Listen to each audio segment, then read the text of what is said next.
Financial disclaimer. The information provided in this stream is for educational and informational purposes only and should not be considered as professional financial or investment advice. We are not licensed financial advisors, and the content presented here is based on our personal opinions and experiences. Investing in stocks and other financial instruments involves risk, including the potential loss of capital. Any investment decisions you make are solely your own responsibility, and you should conduct your own research and consult with a qualified financial professional before making any investment choices. The content we share on this stream may not be accurate, complete, or up to date. Market conditions and financial regulations can change rapidly, and we cannot guarantee the accuracy or reliability of the information presented. We do not endorse or promote any specific stocks, companies, or investment strategies. Any actions you take based on the content of this stream are at your own risk, and we will not be held liable for any losses or damages that may occur as a result. Always remember that past performance is not indicative of future results, and no investment is guaranteed to be profitable. Make informed decisions and consider your risk tolerance before investing any funds. By accessing and using this stream, you acknowledge and agree that we are not responsible for any investment decisions you make as a result of the content presented. You are encouraged to seek advice from qualified financial professionals for personalized guidance. Please invest responsibly, and only with money you can afford to lose.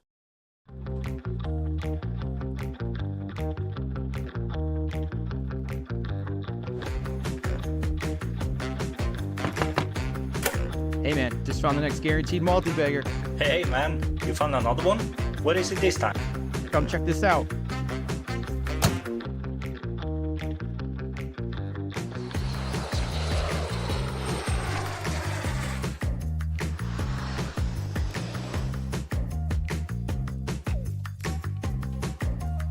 Okay, next please. How can I help you, young man? We want to go all in on Reddit. We're true apes and meme stocks, they always go to the moon. Stonks! Well, that's fantastic. A really smart decision, young man. We can put that check and it's gone.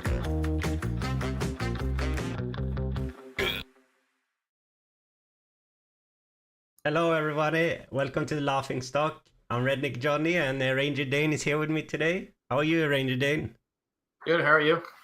Yeah, I'm doing well. Been a bit of an interesting week, but we saw that Reddit has been now you can trade Reddit, right?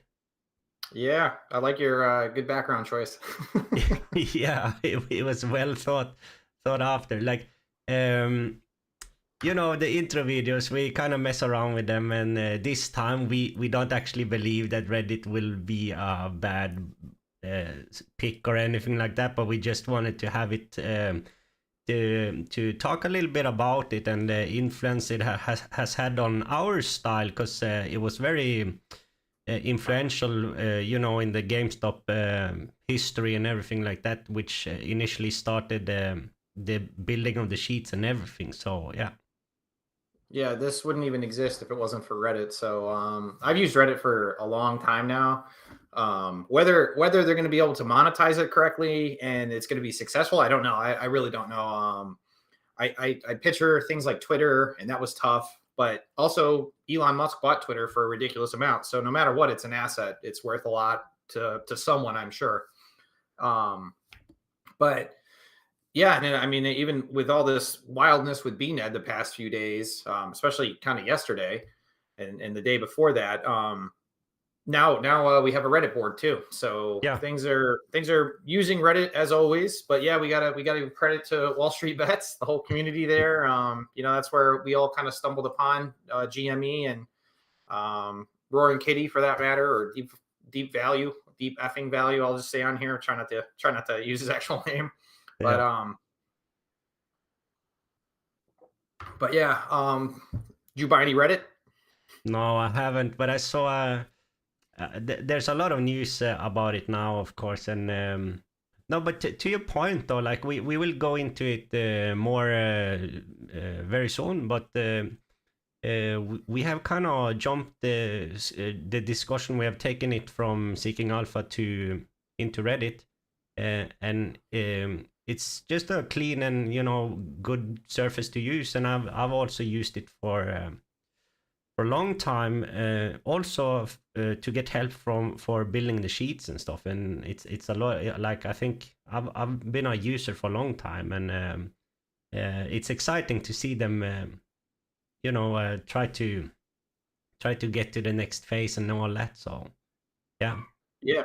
I mean, really, who knows where it'll go from here? But I mean, yeah, honestly, that's where you and I even met was in, Yeah, it was. we started talking about building the spreadsheets, and that Yeah. was all through Reddit. So we gotta give props where it's due, no matter what, whether it works out or not, we'll see. But yeah, I think it's important to just give the initial props to Reddit and kind of what it's created, and I'm sure it's created a lot more. Yeah. It's a little bit of I saw them. What's the market cap? 7 billion. Yeah, I think it IPO'd around I think it was supposed to be around like 5 billion or something like Yeah, that, and then 4 point something. a bit And of a it was dip. up almost 50% the first day, or it did get up to 50%, I think, at one point. Yeah. But we'll see. I mean, I wonder how much they're going to be able to actually make through promotions and stuff like that. I also wonder too, if you kind of like heavily indate Reddit with a bunch of promotion type stuff, will that take away from the Reddit experience, which has always kind of been that it's like this kind of Wild West in terms of like the way it works. Like there's so many little niches to Reddit. You can find a Reddit about basically anything. Yeah. No, but yeah. So it's a bit of a different intro style this time. So we just thought we should talk about, because they when did it happen? On Thursday? They went to the market on Thursday. Yeah, I think it was Thursday. I'm pretty sure they IPO'd Thursday. Yeah, it was definitely Thursday. Yeah. No, so good. And yeah, I chose the background here because of the game stuff. Of course, it's all a bit connected. I wonder if he actually invested in Reddit. That would be ironic. Yeah. I was debating on him or the Plotkin guy. Oh, I yeah, would say either would do, I'm sure. Huh? I said either would have done. Yeah, I have saved Plotkin for a later time. Yeah, we'll pull him up at some point. Make Yeah. fun of him. All right, so I think we're gonna start to talk a little bit about BNED, and I just want to go through some recent comments also on the Justin's article on ALTO, and then we can go into the dashboard and do some fundamental analysis on some of the tickers that we have pulled up for the week. And we have already talked a little bit about it, that we have jumped over to Reddit for further discussion about BNED, and there's a reason for that. You want to explain, Dane? Yeah, I mean, I don't really think it's a conspiracy or anything. It was just really strange timing. So it was pretty much Friday. If you go to the Courage and Conviction article, we had been talking for forever on that article, and specifically, there's probably like 4 or 5 main investors who have been on this page, including us, and just kind of spitballing ideas back and forth. BLCM's done, and Private Investor 123 have done a lot of legwork in terms of going through bankruptcy and how that could affect the company and what that would really mean, and just trying to figure out before, obviously, whatever happens comes out, just trying to hedge our odds and make sure that we're all still thinking in the right direction, basically, is what their goal's been. And they started to come up upon some interesting discoveries just because of the way the law is structured. And basically, Private 123 had talked about possibly them selling their MBS, which is like the a la carte style of textbooks. And that business has been shrinking pretty steadily over time, and it's basically been slowly being replaced by the FDC model. In one of his videos, he actually, or one of his posts on Reddit, he actually shows where that could cross over and where that revenue would start to come from FDC and less from the old MBS business.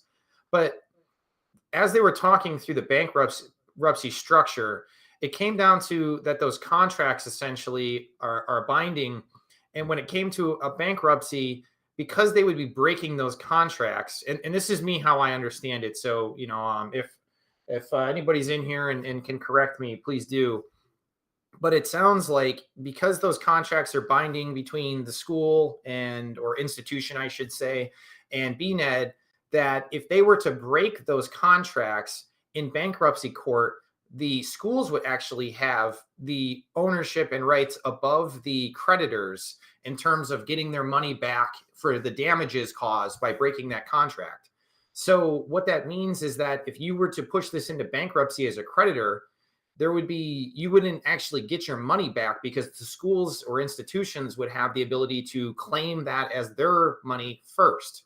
So not only does it not make sense because you wouldn't want to, bankruptcy is already going to be rough for the company, but you're not even first in line to get your money back. So then it actually kind of changes you from being a typical creditor or lender where you're in first to get money from a bankruptcy. It pushes you back out almost to like your equity where you wouldn't be in first place, which kind of eliminates the whole point of owning debt. So that was the first kind of interesting point they started bringing up and started going deeper into.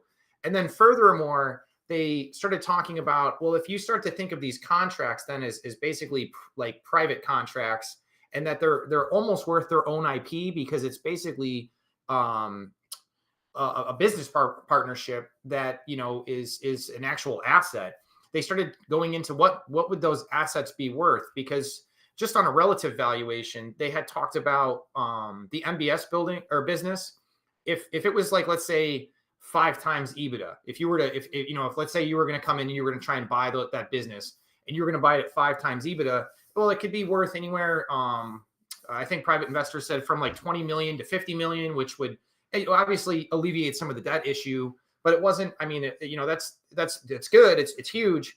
But if you were to break those down into individual IPs and have to kind of sell those off, you could argue if you went into some kind of managed merger acquisition type conversation, that those IPs are technically worth a lot more because they're essentially moats between each one of the institutions and BNED. So if you were a competitor or you were anybody who wanted to take those contracts over, you could argue that they're worth a lot more just because of less so the intrinsic value and more the implied value that like you can't get these contracts otherwise. Like this is locked out for you. So if you were to break it down, which I think Private Investor does in one of his images he just throws some different growth measurements and implies some different multiples. But you could see this be worth hundreds of millions of dollars possibly, which would cover completely the debt, would rid them of the older style business, which didn't necessarily benefit them, and bring them like way ahead of where we thought they would be in terms of the next year or so, which would be probably one of the most underappreciated assets out in the market right now. Now, obviously, that's all extremely bullish. And really, no one's kind of come up and said anything against that model. I think everyone's just kind of listening and just trying to figure out, like, is this really true? Is this why it's taking so long for these talks to go through? Because if there is some kind of sale of this business, it would be complicated because all those contracts, and it could take some time to basically iron out what that would be worth and how it would be done. And in that case, this would be worth an insane amount. So it got interesting because right when we all started talking about this on Seeking Alpha randomly, that entire conversation just got deleted. Something on Seeking Alpha, I don't know if it's a glitch. This is why we're saying, like, I don't want to jump to conspiracies because obviously it's kind of wild to see. But and the other thing too is I think Private had brought it up that maybe we violated some kind of or they had violated, because really I'm more just adding into the conversation. This is way above what my understanding of bankruptcy and all that. So I'm learning a lot from doing this whole process. But I don't know if that violates something in terms of a policy on Seeking Alpha, and that's why they're able to just delete it. Someone had reached out and said, hey, can Seeking Alpha's product team please explain why these messages were deleted? And another guy, Beach Trader, brings up, he's like, they can obviously take down any comments. And he's like, but the strange thing is, he's like, this was a high level discussion of refinance and restructuring. He's like, it would be strange that somehow violates a rule. Because he's like, if you really dig around on Seeking Alpha, you can find a lot of like pump and dump type nonsense that he says. And like those posts are fine. Like no one's watching those posts. So why would this high level discussion that possibly reveals like a really awesome asset that the rest of the market is completely mispricing, why would that all get deleted? Which it was, like I said, the timing of it was really strange because it was a pretty brilliant find if it's all correct by BLCM and private investor. So with that being true, they decided to open up a Reddit page, ironically, which brings us back to our start and pulling Reddit into this. And under Reddit, luckily, private investor said that he hadn't refreshed his computer.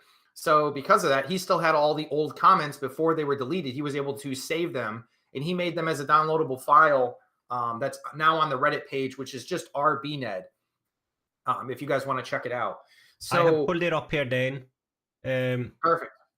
I have the comment section, and I'm just highlighting the link, but it's reddit.com/r/BNED.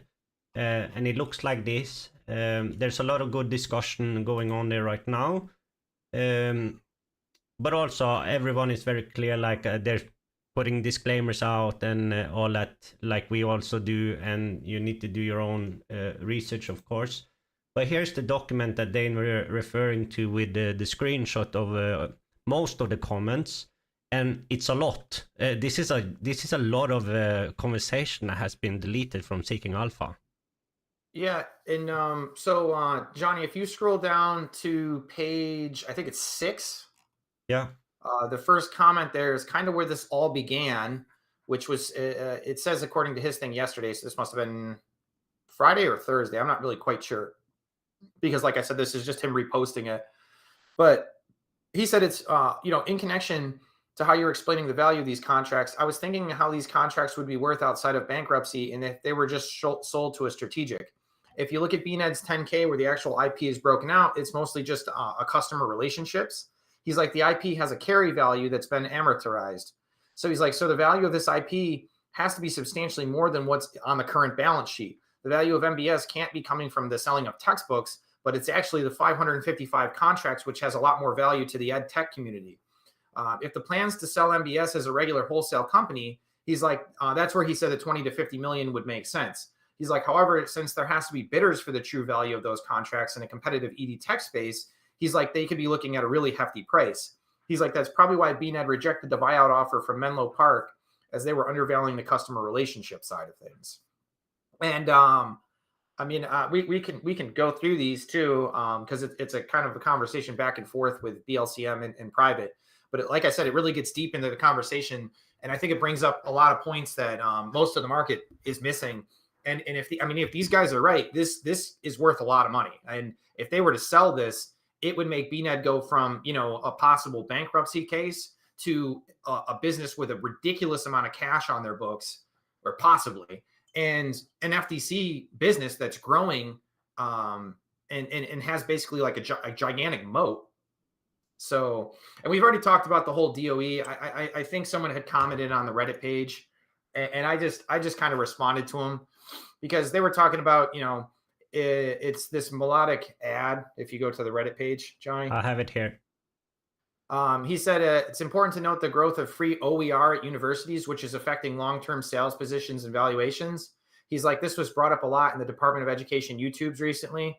It's like, if you don't get an order from faculty for course materials for a course, you'll have nothing to sell. In that case, you've also already effectively outsourced the most profitable part of your business, which then he says is the logo, apparel, and gifts for minuscule and diminishing commissions. He's like, which would then become difficult to pay out a commission to the university and provide a return of investment to your shareholders. So I kind of quickly responded because that made zero sense to me.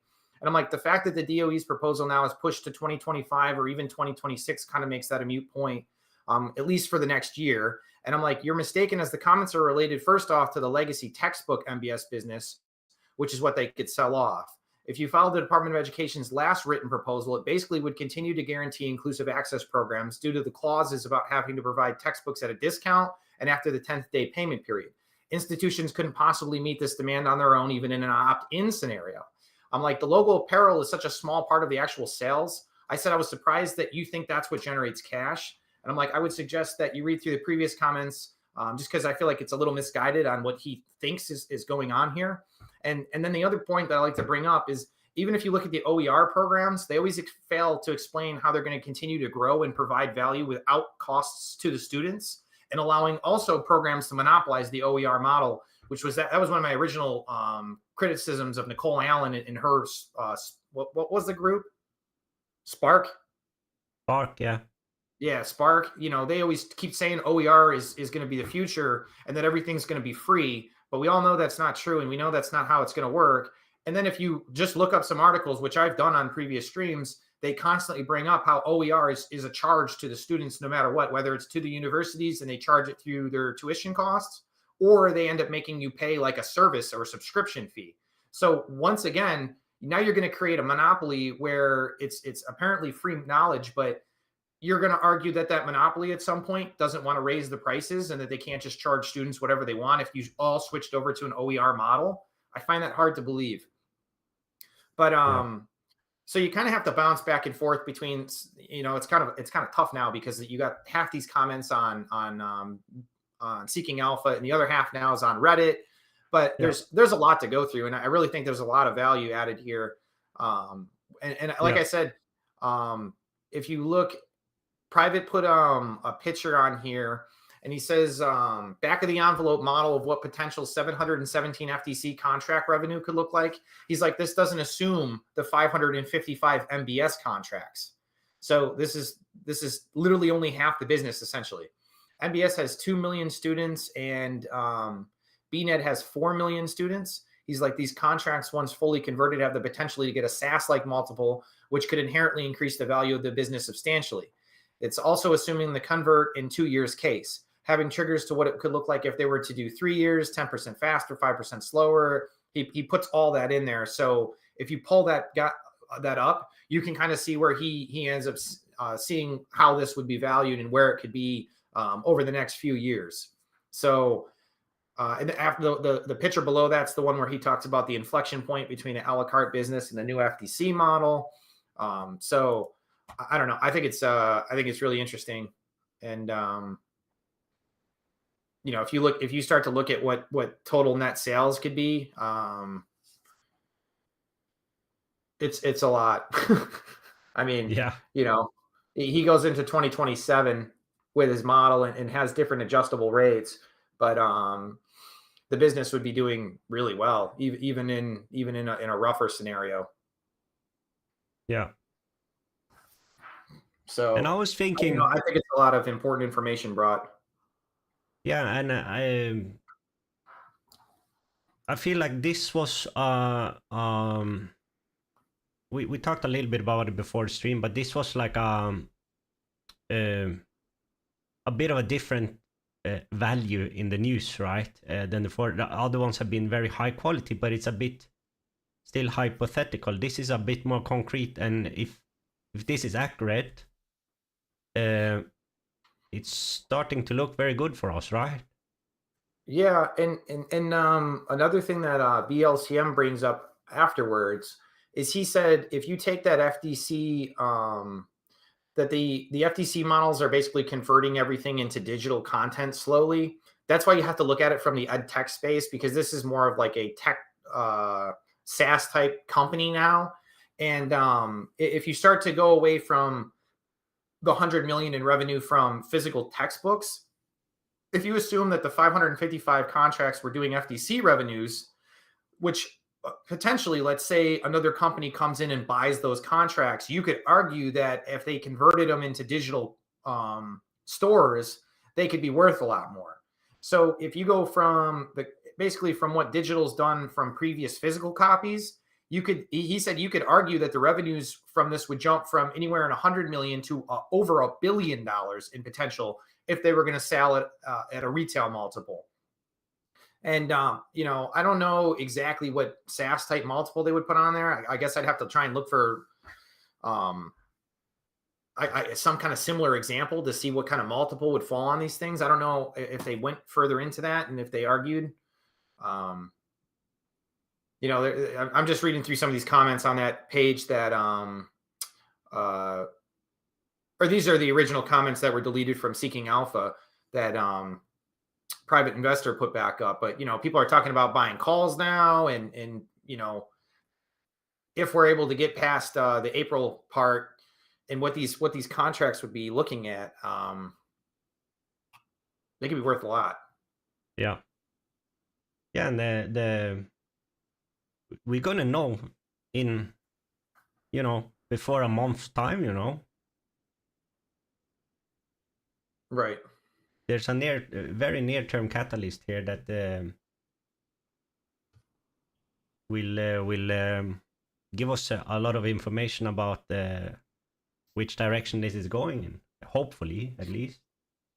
Yeah, and But I just private wanted brings up a to point. read out another comment here on the Reddit page, because this guy was saying also recently BNED replaced Follett at Valparaiso University. This is a pretty small school, but interesting that they would win a contract and replace the biggest competitor in the middle of this uncertainty.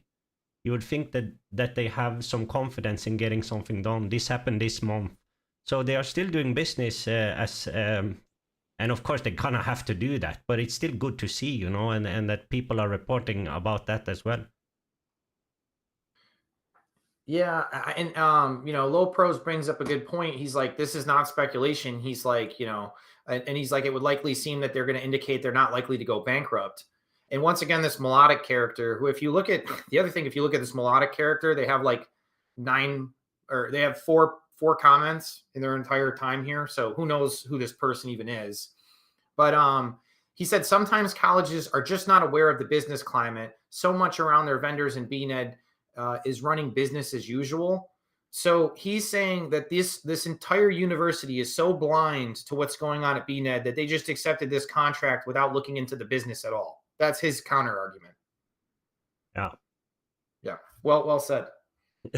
No, but there are people against this on both Seeking Alpha and also here on Reddit, and I think it's good to have them there. We need both sides, but what I have found so far, and we have commented on this before as well, is like after the Q3 report got postponed and all that happened, you started to see these people come out, and they were writing about BNED, and it was very clear to us that has followed it for a while now that they didn't sit on the entire picture yet. They just it wasn't as in depth as many of the other comments here that are a bit more bullish, Yeah. So we have pointed out in the past also, like, be a bit. Of course, we have said this 100 times. We can be wrong and end up being wrong in the end here, but the discussion and the comments, it's a lot of work behind this.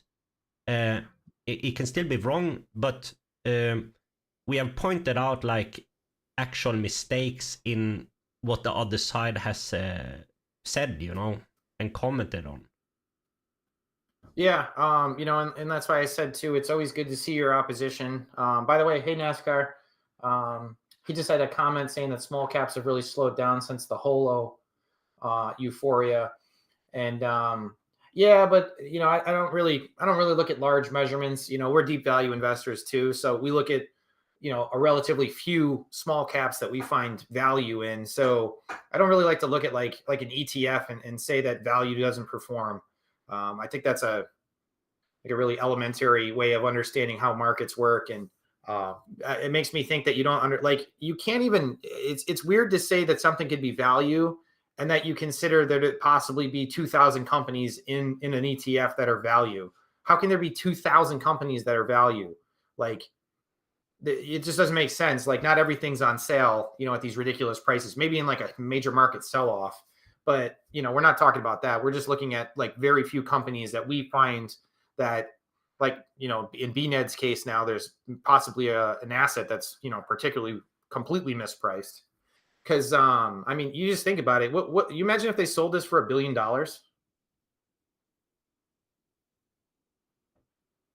It would be great.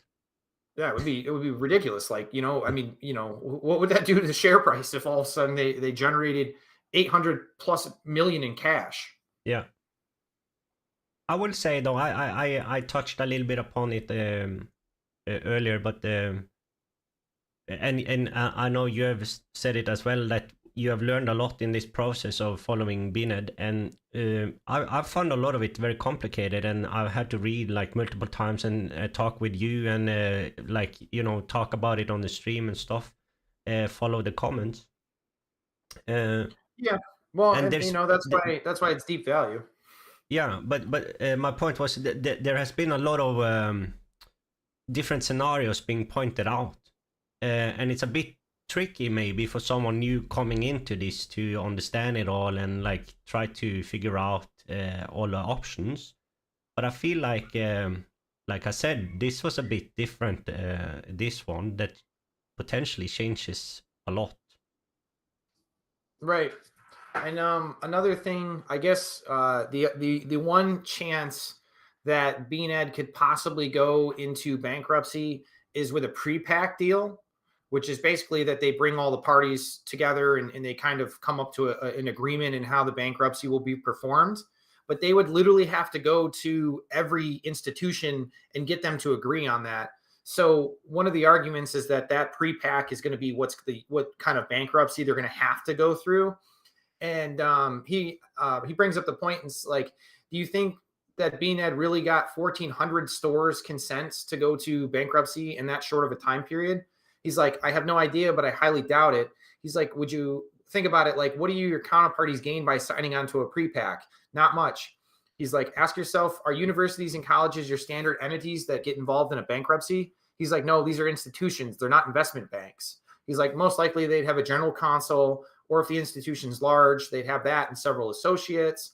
They'd have to have time to get a review by an outside counsel, which would have to agree with what their internals are saying. And he's like, even if it happens that 25% of the institutions sign on to the pre-pack, what about 75%? Will BNED's customer relationships suffer an impairment in value because of this uncertainty? He's like, probably so. He's like, on the other hand, if BNED is negotiating a merger or sale of the whole company, BNED still needs the relevant institution's consent for a change in control, which creates the same mess described above. He's like, therefore, I think the analysis about the sale of MBS is the most likely outcome as opposed to the whole business, is what he's saying. So he's like, for instance, BNED sold DSS without any issues because that was part of the B2C business. And he's like, he's saying MBS is similar. He's like, it's not like FDC, which was messing with a B2B business. So it's totally different, and it makes it just keeps adding wrenches in on how going through a bankruptcy becomes extremely complicated. And by the way, if you're trying to find this, it's on page 10. Sorry, I should have said that. I am. Sorry. It's way down at the bottom. Yeah. Yeah, and that's what I mean. Like, I got very excited when I saw all of this, and I went through some of these comments on Thursday. So actually, when I think about the comments that is now deleted, it's probably on our stream as well. But if you go to the Reddit page and pull up this document, it's all there. I think he missed like 3. He said 3 comments that he didn't catch. Mm-hmm. So and if you follow Private Investor on Twitter, he has posted a tweet about it as well, and you can find the link to the document there.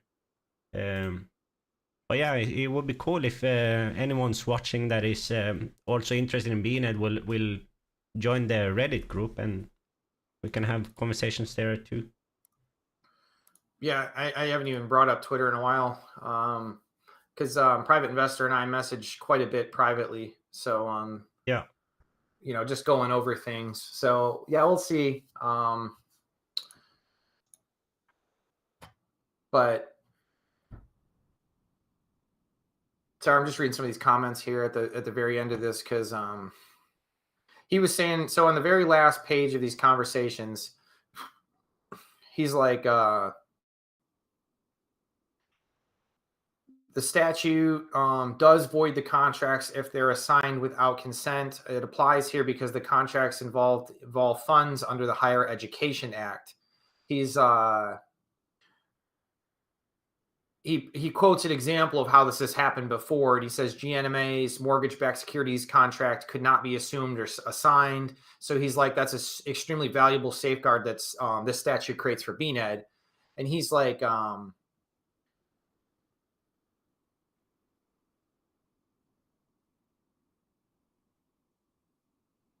So BNED essentially also could lose their entire business by risking this non-compliance. So once again, like a creditor would get nothing back. If you push this into bankruptcy, you would guarantee you get nothing. So I don't know. There's just so many little points here as you start to read through where you realize that bankruptcy, even though it can look bleak at times, is like an impossible option. And this is one of the very, very few instances, and I know we brought this up before though, where you have a business that's literally turning around and it's just about to be generating earnings. So yeah. I can't imagine as a lender that you would want to push this into bankruptcy and just possibly lose everything in like a million different ways. And think how much money they're going to have to spend in bankruptcy with this being this complicated. And we talked also about before the stream about how this was all developing. Because they released this news with a very good Q3 report, the report didn't come as it should, but then we got the numbers. And then they have set a date for like when we're gonna get the update, which is a bit unusual. As I don't know if it's unusual, but it's a bit noteworthy, don't you think? That because it's dragging on a bit. Yeah, no, I agree. But have you been involved in like bankruptcy cases before, like something similar where maybe they ended up going bankrupt? No, because the only other one that was at serious risk of going bankrupt was it was the insurer from Florida, and they were transferring their business out of Florida. I can't remember what their name was. That was one of my other that was one of the first big plays where I thought I should have put more into it, which kind of started to shape my style to where I go more concentrated, because they ended up basically moving the insurance business out of like real estate insurance and corporate insurance in Florida after all the hurricanes and everything that had happened. They were moving it out of the state, and they basically just snuck through bankruptcy and ended up turning the whole company around. But it was priced like, way below even dead. Like it was priced like nothing. Like everyone had given up on the company. And I think me and Stabos was like one of the few people that were actually looking at that business. Most people just didn't want to touch it, which, I figured, they had already talked and said that they're transitioning, and it's just, they just have to basically get through it. And they did. They ended up pulling it off. But the stock went from, I don't know, it was low, whatever it was. But I can't even remember what that business was. But other than that, no, I usually see businesses, but so far I've been kind of fortunate. Anybody that I went in, I've either gotten out right in time, or like I haven't taken really much of a loss if I've taken a loss. And, it's rare that I'm going to get into something with bankruptcy that doesn't have some realistic turnaround story. And I'm talking like something like BNED, where I'm like, I don't know, there's like a lot of ways this cannot be bankrupt. And remember, there was some guy who was a bit bearish that pointed out a lot of companies that were in similar situations, and he was pretty much saying like when you hear this kind of language and stuff like that, they all end up bankrupt. And the counterpoint was like, oh, none of these had a fundamental business that were improving and growing. Right. That's the other big part is we have a growing business that's doing very well. And I mean, no matter what, you have to go back to before the Department of Education's proposal that they might change the way the FDC programs work. This stock was above $2. Yeah. And it was less proven at that point. You know what I mean? Yeah. And now it's done even better. The last Q, beat expectations. It was a 50% increase in revenues from an FDC model. And, and they're still just getting started in terms of the amount of schools that they're bringing onto an FDC-like thing. And we have also the answer that the DOE will minimum take a little bit more than a year to come to a final conclusion. Yeah, well, so we have a guaranteed runway for at least a year. And then, like I said, even if Department of Education does make it an opt-in, I think we've provided a legitimate reason why there's a lot of schools that are going to continue to have inclusive access, because how else? BLCM brought it up. He's like, imagine you're an institution with 50,000 students. If you have to assume 50,000 students may opt in. So you have to have 50,000 textbooks basically ready to go by day 10. and you also have to do this where you're arguing with publishers to make sure that you're getting a discounted rate in compared to any other model that you can buy the book in. And that's competing with Amazon and all these other things. They have to guarantee their price is lower. How are you going to argue, 10 days before when you finally get your opt-in numbers, how many books you need and to guarantee it at a discounted price? Are you really going to try that? Or you're going to have one company do this for everybody and guarantee that they have the volume that they need to have in case your opt-in numbers are that high? Yeah. So to me, even if it becomes opt-in, it's not really a big change because it basically makes it mandatory for schools to have an FDC-like program. You have to have some way to provide these textbooks in the case that you have a high number of students that opt in. Which, going back to the whole reason the Department of Education made this law in the first place, was to make sure that the textbooks were going to be provided to underprivileged students by day one of classes, which is essentially what it would be doing, except, it's just now there's an option to have those books provided to you, as opposed to, not that there's still an option. People always argue that opt-out isn't an option. I don't understand how opt-out isn't an option, but even if you want to argue the institutions are taking advantage of the opt-out clause, even in an opt-in scenario, you still have to be able to provide those books, and you still have to have a model that's going to be successful in doing that follows the guidelines of at a discount and by day 10. I think that's insane to think smaller institutions especially are going to be able to do it too. What was that? The guy here, the guy who was like running the meetings from the DOE. Was it Greg Martin? Yeah, he was like, because that guy that we were a bit impressed with, he asked him, is opt-out not an option? And the answer was, yes, it is an option. Yeah, you could tell Greg Martin got a little annoyed because he really didn't have anything to say back. You can tell he was kind of like, you bring up great points and I have nothing to say, and it's really annoying to him. Yeah. So it was an option. No matter what, also the mandatory part. They just don't like the way it's worded right now. And that's kind of why Scott got annoyed at the end, because he's like, if you guys were just going to come here and you weren't going to listen to our side of the argument, you could have just said that up front. Instead, we've been going back and forth on this with no chance of you guys listening to our side. And then you're still coming up with a policy that's not really going to change all that much. Yeah. And he, because they had spent a lot of time and effort to put together a document about the transparency. And then all of a sudden, that wasn't the main thing anymore. And he got a bit like, he pushed back a bit on that, like show us some respect here. Right. Well, it was kind of insulting to be like, we're here trying to present why our model's been successful, why it saves students money, and it's done exactly what, the Obama era administration, when they put that in place, it's done exactly what their goal was, which was to provide students to, or provide textbooks to students who don't typically have the availability that people from more affluent backgrounds have. And, they didn't really have a rebuttal for that. And when you don't have a rebuttal for that, it kind of just goes to show that, like, you really didn't do your homework. You really don't know what you're talking about. And that, you're not even here to listen to what these guys have to say, which I understand why Scott said that's pretty insulting, which, right after all, that's when they took the vote too. And it's like, you just sounded so terrible.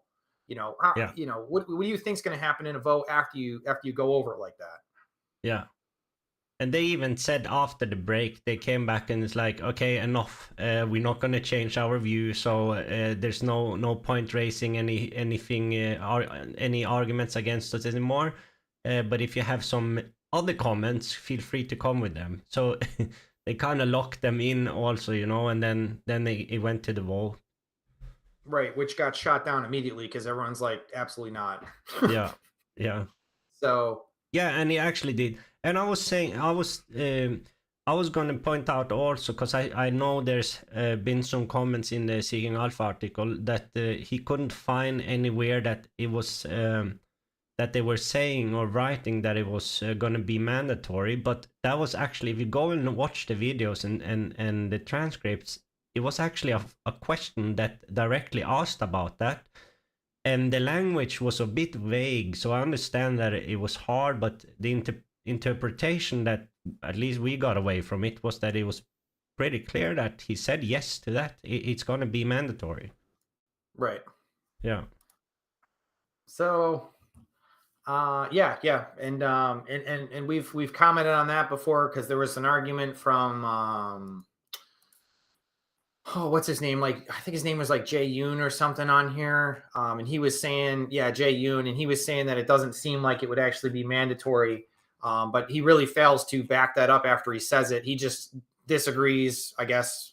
But after people pointed out, how BLCM had talked about it and the fact that, there had been a discussion about that during the actual department hearings, and that it was going, that as long as you met that those requirements for discounted price and by the 10th day, that would, even in an opt-in scenario, would count as a program, which they're saying you have to have a program that allows that availability.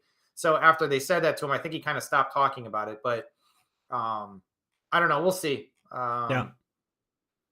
And that text was already in it. That's not something they changed throughout this process. It was there from the beginning. It was just overlooked a bit.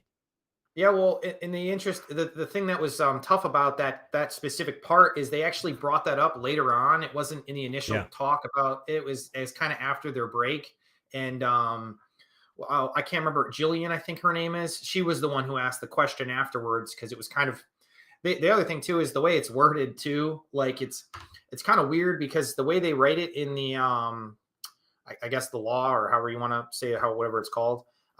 It's like it's different bullet points and they're in different sections of it. So each section's referring to different parts that aren't next to each other. So you kind of have to bounce around to understand what they're saying. And on top of that too, like initially when you just read a transcript versus watching like the YouTube video, it's just kind of confusing because it's hard to have context without seeing like someone actually talking. Yeah, it was much better to watch the videos, especially for someone like me who doesn't speak the language as the first language and all that. It's easier to listen and to watch them speak about it. And even it was a bit funny to see it got a bit heated. Well, yeah, Greg did, but like I said, I think Scott kind of threw him off when he had a lot of great points, and they weren't ready to even have a rebuttal. No, exactly. So, but either way, I mean, what's today? What's the date here? It's the 23rd. Yeah, so we got a week until April 1st. So this is, I mean, we got a week or two left before we hear news on this. Essentially, I can possibly go to April 10th, is what the amendment said, or what the 8K said. So we'll see where it goes. But I encourage anybody who's been tuning in. If you guys have any questions or anything, please let us know. And also too, to check out the Reddit page. You can see it on Twitter now, or Seeking Alpha. There's a lot of different resources to kind of go over this. What I think is it could possibly be one of the most mispriced assets. I hope we're right. I mean, this would be huge. Yeah, it would. And I'm expecting, we saw some big moves this week in the share price, both up and down. I'm expecting it will behave a bit like that until we get more information, so I'm not sure. I saw there was some comments about someone being down on BNED, and I'm down as well right now. I'm not too worried about that. And as always, we have said this before, like the money I have invested is money I can afford to lose, and so right now, till we get some more solid information, I don't care too much about the price, and I will add if it gets cheaper. I've been adding all over the place. I added a bunch around, in the 50s too, so my cost basis keeps getting lower and lower. So if we're right, this is going to be a nice home run for us for sure. Yeah, exciting. It's exciting, and I just hope we can sit there in a little bit and be happy. Yeah, I mean, RK had his GME. This would be our GME for sure, and it would be crazy if it happened like this too, because at this point, no one sees it. No one believes it right now. So, Yeah. or the very few of us who are really dialed into. Yeah. I see. There's. I'm saying we. This. I have nothing to do with this Reddit page, by the way. So, but I see that we have 19 members in the Reddit page already. So, around 20 people care, Dave. Well, power to us, because Yeah. this is one of the very few things that could really make a big difference here. Yeah. And I must say also, we can move on very soon now, but I haven't come across too many Seeking Alpha articles with there. Some exist, but I haven't come across a lot with high quality discussion below it, like this one. No, nothing like this. I mean, No. well, I shouldn't say nothing, but like, yes, to your point, very few. Yeah. Which is a learning experience as well. And I mean, as your investing career moves along, we have talked about this before, but the Roaring Kitties say sometimes he bases his picks on just a feeling, and I interpret that as a experience. And he had invested for, what was it, like a long time before he started streaming, so he had a lot of He said he'd been experience. investing for 10 years. Yeah. So to develop that gut feeling is it can be valuable after some time. You know what I mean? Right. So Yeah, no, I everything. mean, and like I said, it might just be coincidence, but it's so strange that all those comments got deleted. Like, because it was weird on my phone. I saw there was 490 comments, and when I got home, I pulled up my laptop, because on my phone I can't always comment on, just because I'm not logged in. And when I got up my computer, I saw there was like 450 comments, and I was like, that's strange. And then I noticed that the very first comment I saw was from I don't even know how to say this guy's name, but last part, Soder, and he's like, it looks like comments are being removed from the board. He's like, can someone explain? And then from there, things got real interesting in terms of, because yesterday I was busy at work, so I didn't get a chance to read through a lot of this stuff. I always tell I talk, like I said, to private, and I say, like, yeah, I wish I could be more involved. Actually, when you guys are nitpicking all this stuff, but just during the day I'm super busy. But that's why I always say I appreciate all the work that those guys have done, because they've really Yeah, for sure. been BLCM and Courage, and I mean, there's a few guys who have all added their whatever little 2 cents they have that made a big difference. And it just seems like every time I keep thinking, like, I think it was earlier in the week, it seemed like the news had run kind of dry, and the after the big gain, I think on the one day it was like a 20% gain in one day, which, granted, the stock was like, it's stupidly priced, in my opinion. That's when I bought all my options. Remember, I did start buying some options. I think I stated that on Tuesday, but yeah. but yeah, Remember either on sorry, what were you saying? on that day when it went up 50% in a day and then down to 7, that was also a Friday. So maybe Fridays are the days here, Dane. Yeah, who knows? I'm not a momentum trader, so what actually triggers those guys to all kind of pile on. Yeah. I mean, obviously, no matter what, if this news, whether this news is good or bad, it's going to pile on. So we'll see what happens. But on that spike up it had in the week, 18%, the volume was actually below average. So I didn't find it too meaningful. We have seen that happen a lot, right, in the stocks that we are dealing in. But more importantly about the volume you're talking about, that was the first day that the transcripts came out, where we all started to argue that it doesn't sound like this could possibly reach consensus. That was what originally, I feel like, spiked it, because all of a sudden people thought, well, maybe the Department of Education worry wasn't as real as people had thought. And then once it got digested that, this was going to be a little bit longer and more drawn out, then I think people started to pull back on that, initial bid. But I think the first spike in that volume was from a bunch of people starting to assume that, what was if the Department E, if that proposal doesn't necessarily happen and it goes right back, This thing is worth arguably a few dollars, even in its current state. So yeah, but like I said, we'll keep going from here. We'll see. Yeah. But now we're getting into a real time crunch. So I'm getting excited because this is like the last like few days here where we're going to find out really how this all plays out. Yeah. And No, good stuff. anything I see just keeps kind of pointing me still towards my initial understanding of things, that we got a company here that most people aren't looking at that has a really awesome asset. Yeah. And we have been open about our positions and everything, and we will let you know if we add and stuff like that. So you can, if you are interested to, like we try to be, we don't try to be, we are very transparent here.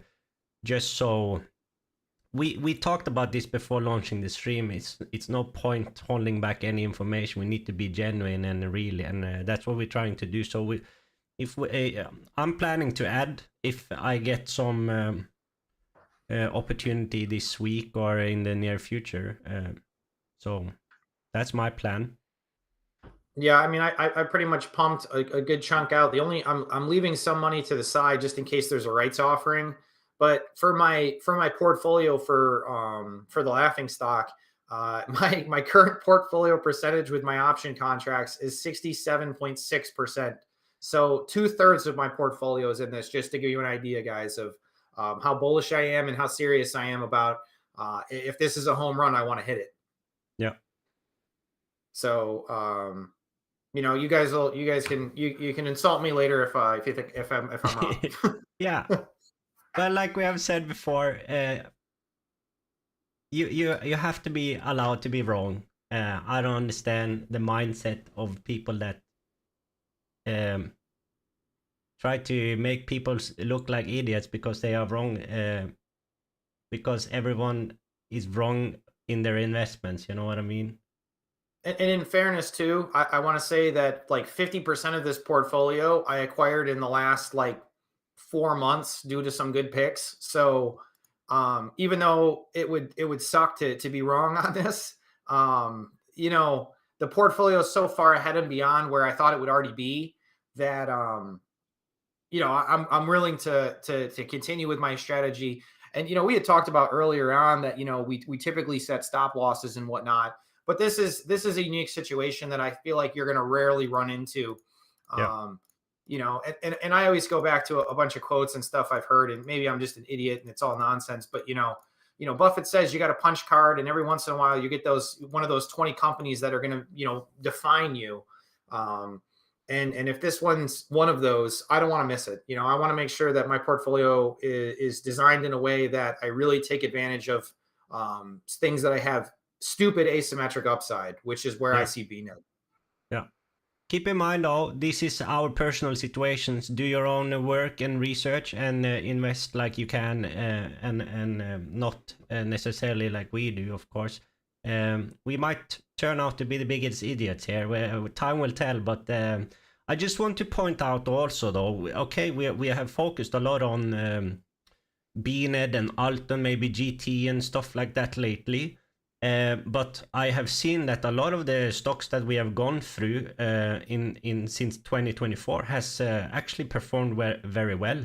I saw Curie was up like 65% on Thursday, and I think you brought it up on Tuesday, Dane. And I also know that Genk, my last stream was in the title, like Genk is that or Gen K, I don't know how you pronounce it. But is that a missed opportunity? Because from the lows where I actually saw and was tempted to jump in, but I couldn't at the time, it's 100% from there in a very short time. And yeah, I saw GTE is also above 6 again now. So even if we don't own a lot of the stocks that we are talking about, maybe it's worth to pay attention to them as well, because they have actually performed good, a lot of them. Yeah, no, I mean, we're doing deep value analysis on things, and the goal is always to find, poor narratives that have drove a stock down, or to find points of inflection like BNED where something looks kind of dead and it's not. Which, I mean, we're not the first people to come up with this either. Like if you read like how Burry invests, for instance, he says he looks for roadkill, and then he just kind of waits until something like picks up a little bit, and then you never know. Like these things are already so cheap in the first place. If anything turns around, it skyrockets in the other direction. It's almost the exact opposite of like, a real growth or momentum investor, where they're buying, Nvidia right now at $950. And, the next earnings, if Nvidia doesn't kill it, could drop, 30%. We're doing the exact opposite. This is already dead by 90%. And if it's right ever, it's up 50% in a day. So it's kind of sporadic when you get your returns, but it just takes time in this like kind of slow, methodical pace of doing this. But, if you're hitting those kind of returns each year, it doesn't really matter. I mean, you're the micro cap, the small cap, it's all stuff that just people aren't looking at. And you have a huge advantage there as a retail investor. Yeah. And I just also like our thinking a bit to just explain and put it out there. The reason we spend so much time on the stuff we own now is it's obvious, right? Because we have taken bigger positions maybe and more concentrated portfolios than we have done in the past. So we need to understand and dig down deep when we take a position, and we cannot do that in all the stocks that we follow here. So some of the stocks we go through on the fundamentals sheets, it's a bit more quick, and some of them are really quick. You can quickly understand if you want to add it to the tracker or not. But those, even if we don't spend too much time on them on a stream, they can turn out to be very profitable in the end. Yeah, I was just I had just looked at Babcock and Wilcox on Tuesday, and I got from me that it was a little too expensive, and that I didn't think there was enough there, and that's just personally me. And it's up 33% on the week. Yeah. So, I might not have been able to see it. I knew it was cheap. Don't get me wrong there. Yeah. But, I just didn't see enough to make me invest right away. But the kind of things that we're looking at are successful things, so do your own due diligence, and, maybe you'll find something that we miss because of the way we do things. But, I can't smack myself too much when the ones that I really swung at have done excellent. So, no. And we are sitting here laughing about a little bit of missed opportunities and stuff, but we see it very often. It's not that we are necessarily wrong very often, but we go through so many tickers in a week. So, and we have a lot in the tracker, so we see these big moves every now and then. It's pretty normal actually in the space that we are dealing in, I would say. Do you agree, Dave? Yeah, I'm still kicking myself about advanced auto parts. Yeah. I looked at advanced when it was like just around 50, and I wanted it to drop below, which it did, and I somehow missed it. And that was the only reason I didn't buy advanced. And now it's at like 80, what is it? 85. So that one's annoying, but yeah, just because I wanted to buy that one, I just didn't. Yeah. But and I appreciate it. Value Hunter, I think his name was last week. Yeah. He threw some tickers my way, like Curie, that were super interesting. So part of the reason of doing this stream, it's to get other people involved. Yeah, that's the point. And we are repeating ourselves. We have said it many times, but I like the way this is starting to shape, and that people who tune in can use the chat and give us some tickers. And I also added, I think it was MED and Curie. I'm paying attention to them now since Value Hunter brought them into us. So thanks. Yeah, I took a small position in Med in one of my other portfolios. So yeah, that was a bit of a different company than what we are dealing in the laughing stock portfolios, but it looked like a very solid company, to be honest. Yeah, I don't think I think weight loss is kind of a cyclical business. I think people get really bullish on the ideas, and it goes back and forth. And I think this whole Ozempic Wegovy drug market is I've already heard a bunch of lawsuits come out for Ozempic and some of those things in terms of weight loss drugs. So I think it's only a matter of time, as usually is one of those things shut down or they don't work as well, or there's some unintended side effect where a company like Med will benefit in the long run for. And their numbers are still good. They're down. Don't get me wrong. I see why they're down. That's why people are, worried about it, but they're still really good. And yeah, I'm bullish on that industry and company right now. I think that's the other thing, like another industry is Tesla. I actually think it's starting to become interesting down here. Batteries, the whole clean energy is kind of taking a real hit this year, and I'm going to definitely start looking into that because I think that's another thing now that everyone's kind of starts to move out of those things. And then that's where I start to move in, like I'm not looking at NVIDIA right now because NVIDIA's got everything priced in that you could imagine. Like, not to say it's not going to keep going up, but it's already priced in, for me. So, I'm not going to look at AI until all of a sudden it crashes and everything's down 80%. And then I'll hop in, that's when I want to look at it. But remember, Dane, don't speak bad about the robots, please. I think the robots deleted our Seeking Alpha comments. They are coming after us. We have proven it now this week. Yes, if we could prove anything, it's that there's AI bots now deleting our Seeking Alpha comments because we talk shit about them. Yeah. So please don't use the chats to talk bad about the robots. They will find us. Yeah, it's only a matter of time before we're living Terminator. Yeah.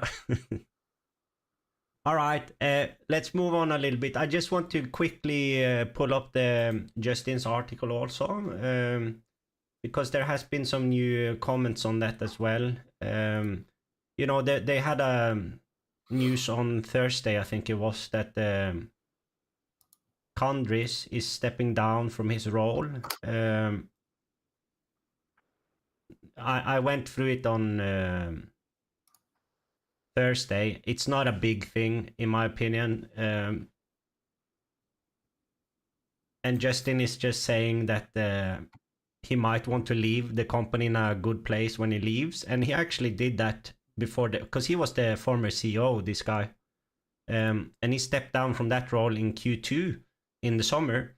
And that was a very promising time for Alto, and so he stepped down, leaving the position in like a good shape, and then they messed up, of course, after. But I just saw that there was this guy SV11 pointed out, and I kind of agree, and I think people are too negative on the Q4 report from Alto. He's pointing out like there was plenty of good news on the last earnings call by Alto management. He's just listing them here.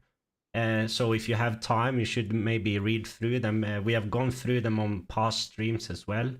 But it wasn't all bad. I refuse to say that it was all bad now. Okay, the numbers sucked a little bit, maybe compared to what people expected. But there was some, for the first time in a long time, it was some substantial news about maybe selling the Western assets. We had a letter of intent with a partner for the carbon sequestration program. So it's exciting to see where that's going to lead in the end. So I just want to point out there's some new comments here, and read through it if you have time, maybe, and are interested in Alto. And I know Courage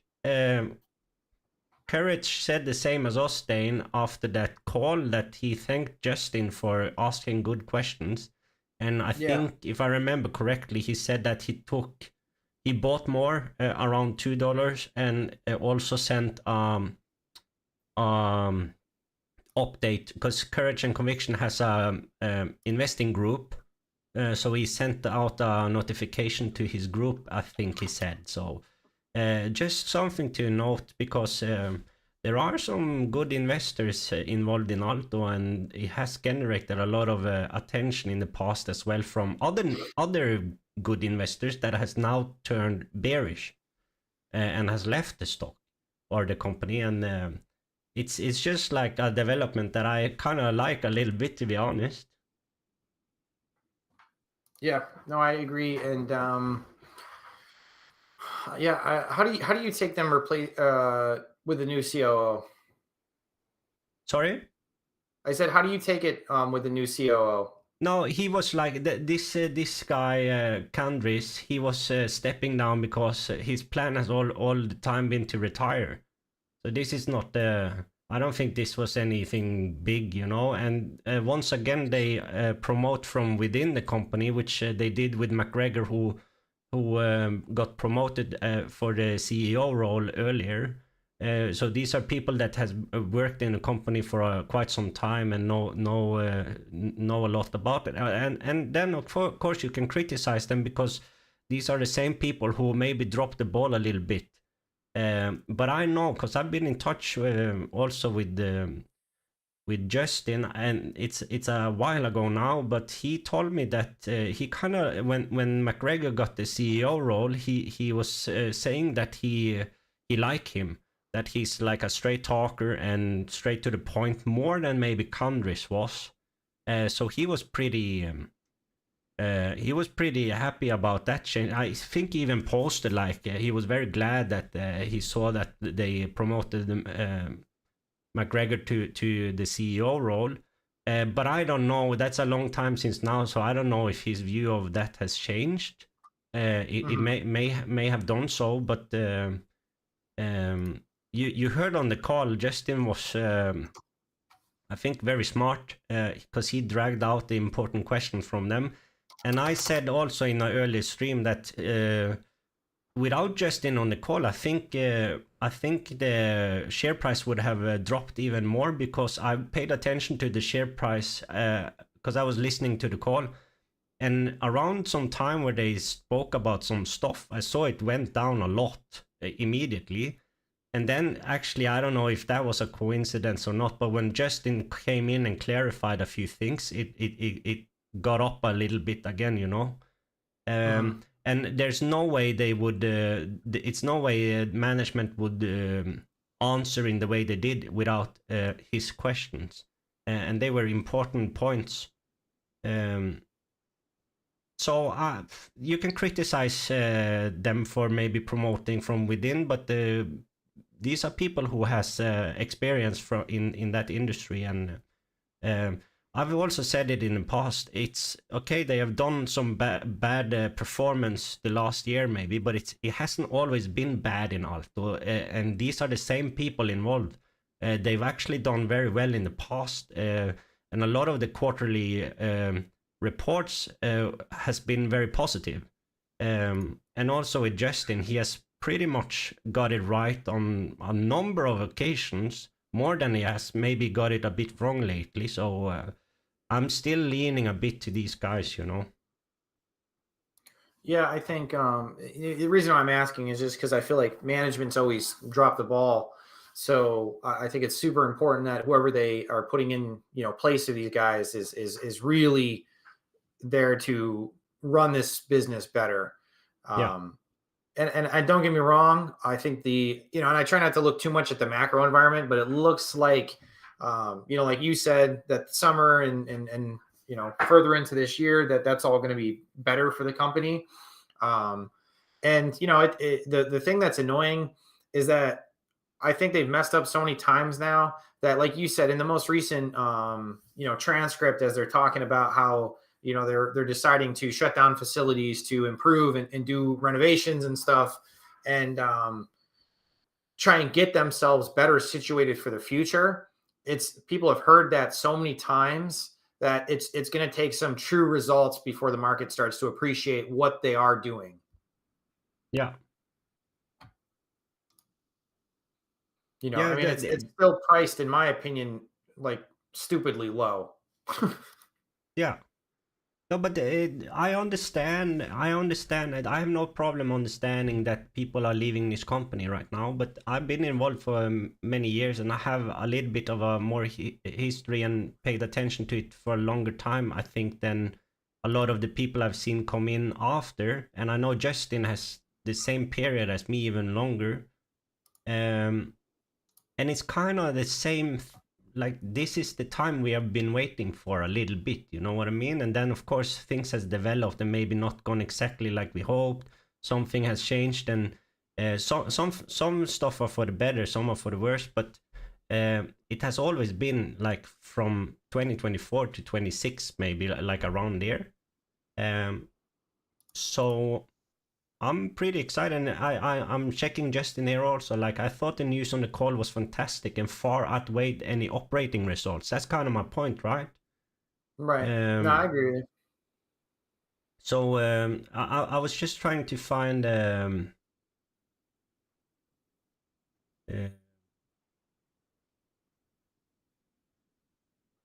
there's more people now saying a little bit the same. Like you can ignore the results a bit. Of course you can't, but it was disappointing, the results. But if you look ahead, like you said, it maybe looks a bit more promising. Yeah, I mean, Justin brings it up all the time, but the balance sheet's in pretty good shape. They have plenty of time to get this into the right position, and or to possibly spin off one of their assets, which would really, it's like I see why Jeremy Raper was so adamant about it initially, because it would be really a sign from management that they're not totally giving up on the shareholders. At this point, they've promised a bunch and haven't, really had results yet. So, in order to just, kind of throw a bone to investors, you would think that they would take the time out of their way to possibly do something like that.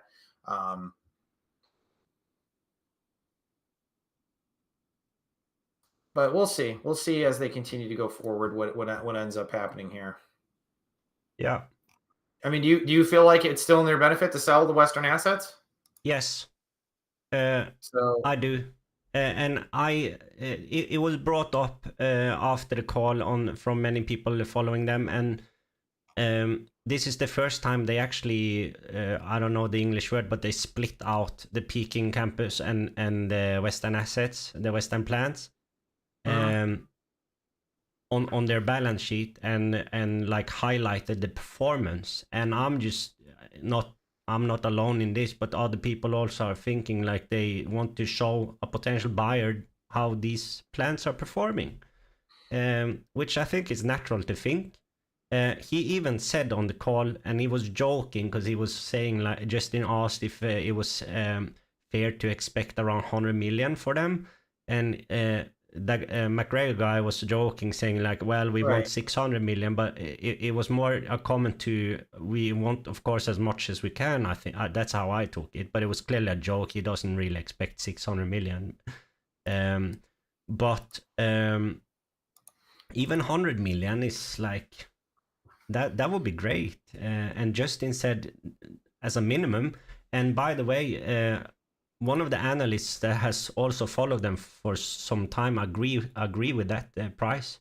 They wrote in, Justin showed like a screenshot, and they wrote about that it could be fair to expect 100 million for it. Well, if you sell 100 million, I mean, you could literally get rid of the debt. Yeah, or at least like a big chunk of it, if you wanted to leave some just for liquidity purposes, But yeah. I mean, you could put the company in such a good financial position too, that and you as don't long need as, to worry as long about as some of the other facilities start performing.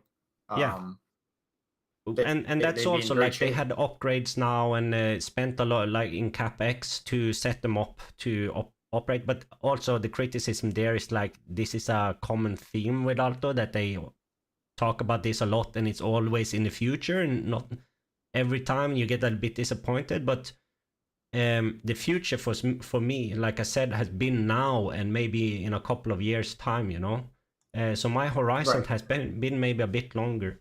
But if they get to sell that, the Western assets, then they don't need the funding for the carbon sequestration program is taken care of, and more. I was just speaking about something they said on the call where I saw the share price was dropping, and this guy here is pointing out like I said it on one of my streams also, but I'm referring to the 27.45 mark in the Q&A where the analyst is trying to level set from what the company said 1 to 2 years ago, specifically indicating 65 million to now 15 to 20 million with some items already baked in. And they said that, and that's where I saw, like I was like, holy shit, is this accurate? And the price actually started to drop. But Justin came in here like clearly there was a miscommunication, as that makes no sense. And I said it on one of my previous streams that I just hope Justin is right here and that it actually was some miscommunication and not actually true, because that's a big drop. That's a big drop. Right. So that's just one thing from the call that is stuck in my head as a, like I want to understand if this was actually true or not, you know. But anyways, been some development in Alto, not a lot, and I don't expect anything near term, to be honest. And I expect maybe the first thing we will hear is about the potential deal with Volt for the carbon sequestration program.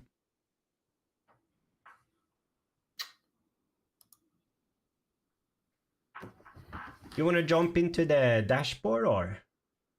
Yeah, we can hop in. I can pull mine up. I saw, last time we were talking about Mariana, and it's still going up, and I saw this company also, Canopy, is up 68% yesterday. Yeah, was there news on that? I see that as well. A big jump and a big increase in volume too.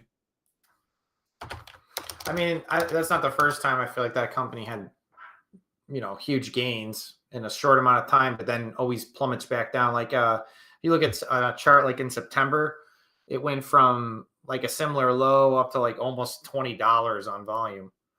Yeah. No, I just noticed like it's been green for a little bit now.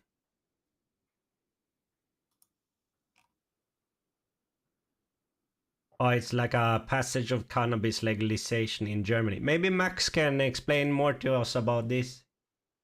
If you are in the chat, Max. Yeah, there's a few people in here, even though NASCAR is the only guy that's commented. Yeah. Not that that matters if you guys, are just here to spectate. No, all good. But what else do you see here in the dash? Not too much. Well, just looking at news, by the way, Germany has decriminalized cannabis use for personal use. Yeah. So that's big. That's why. And apparently they're talking in Canada about legislation that recommends the country reduce the excise taxes producers have to pay. So that would obviously directly benefit everybody involved. Yeah. How is it in the States? Is it allowed? It's not allowed in all the states, right? No, it's state to state. Like me being in New York State, it's legal now. So, we have like dispensaries around. Yeah. So it just depends on what state you're in. Some states, they still treat it like, a Scheduled 1 drug, which is kind of insane. But here, like it's kind of funny. Like just growing up here, like, now like people's parents are taking gummies before bed. Like it's just changed so much. It's such a drastic difference from where it used to be, even 10 years ago.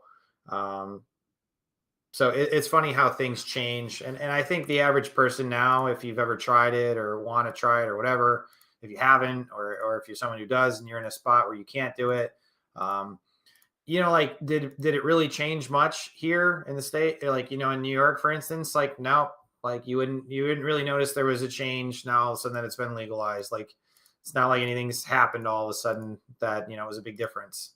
I would say the biggest difference is when I'm walking around now, I smell weed more often than I used to. Yeah. So it's more around. Yeah. Which, I mean, you can smoke outside here just like you can cigarettes. So, Yeah. people are going to do it if they want to do it. We have discussions about it in my country as well, but it's a bit more strict. We are a bit more behind maybe, or we have a bit of a different view on all of those things. But it's definitely in the conversation and in the news here. And you know, Germany is pretty close. You know, Netherlands are very open about it. Denmark somewhat.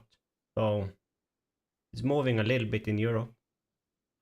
Yeah, yeah, it's been kind of a big argument here always in the States. There's a lot of history involved here with it, and you know, it's not like it's ever really gone away. It's just kind of become like this underground thing. And the United States, our real example of it was prohibition with alcohol, and literally prohibition created gangs. You know, so I'm not saying that legalizing drugs like necessarily changes the equation. I think it has its benefits and its negatives, as anything does. But at this point, something like marijuana and what its actual effects are and what it does,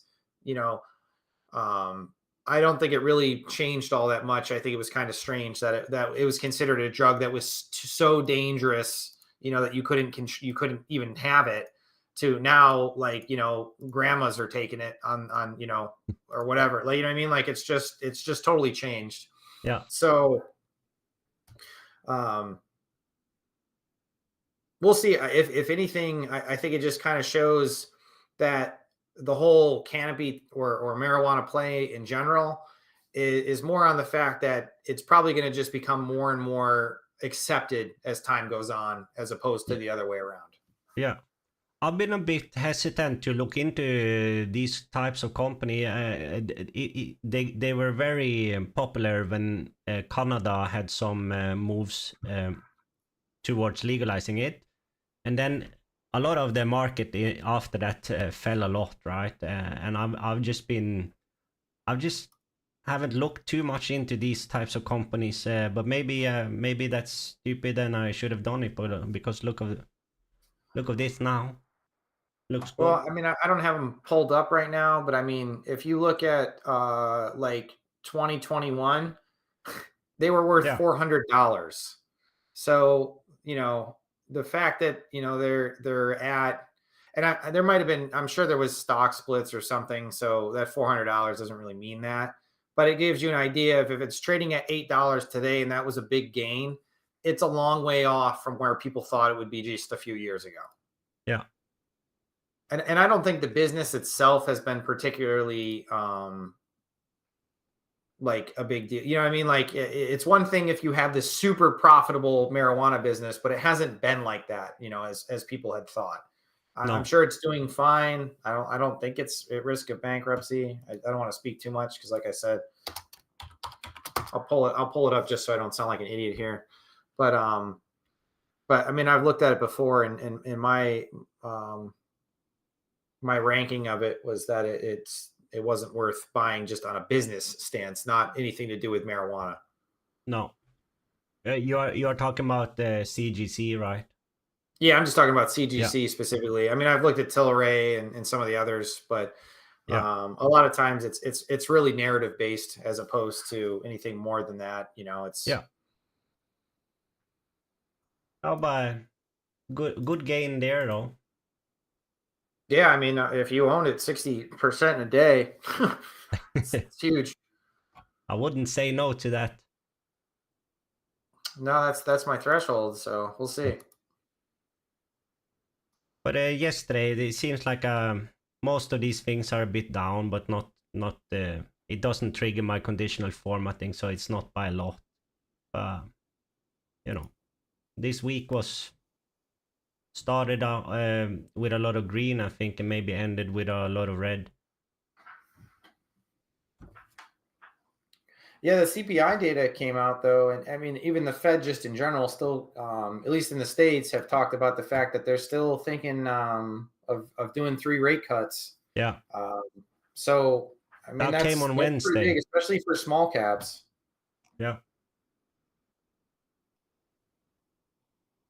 Okay, you want to move into pull up some actual tickers?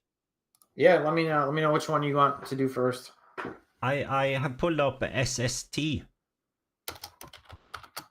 But I know in my sheets. By the way, I've been in touch again with Y sheets because they are working on fixing some stuff with their new screener function. And I have to wait for that to fix my sheet properly. So sometimes you will see I have the wrong description and stuff like that, and I can't really fix it right now. So this is one of those cases, Dane. Maybe you can read the business description. Yeah, I got it. So this is a System 1 Incorporated. It operates as an omni-channel customer acquisition platform, delivering high-intent customers to advertisers. So it provides service through its proprietary responsive acquisition marketing platform, or RAMP. So the company owns and operates advertising segments, which is engaged in directly acquiring traffic to its owned and operated websites, utilizing the RAMP platform and related services to connect advertising partners to its owned and operated websites. Its partner network segment is engaged in sharing arrangements with network partners for the use of the RAMP platform and related services provided to them, direct advertising by the partners to their advertising space.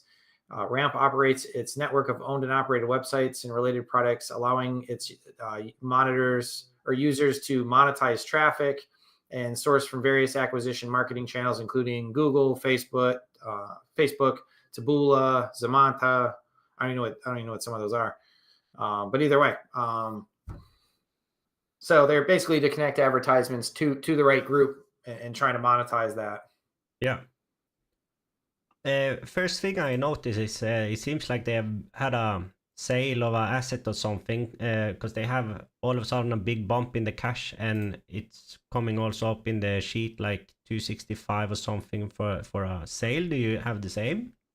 Yeah, I have a big sale after a big purchase from the previous year, which looks like they increased a lot of their debt last year to pay for an acquisition, and now this year they sold off something to try and drive that debt down a little bit, as well as to put some cash on the books. Yeah. Looks like the previous 2 years have been pretty rough for them. Yeah. But also it seems they have bought back shares, right? I have it steadily increasing. All right, because I have a drop from the previous year, but in the past when we have different share counts, we have seen that yours is the correct one, so we will go by that. What do you have then? I have 116 for right now, which I'm just checking Yahoo to verify.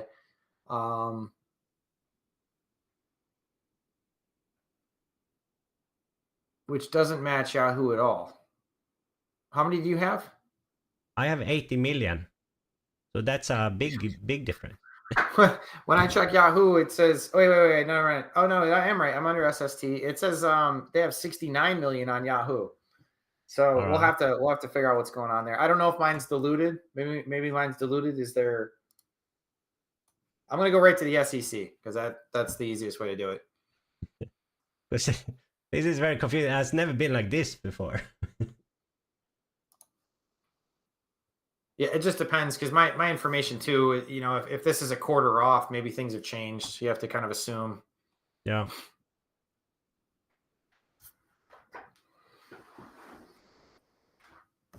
Of course, this doesn't, let me go under this one. Yeah, no, I have, it looks like they must have done a pretty big buyback because now I have it down to 66 million according to the SEC website from 91 million. But there's also Class C shares. Oh yeah. No, so So mine that is puts more it correct at- than yours.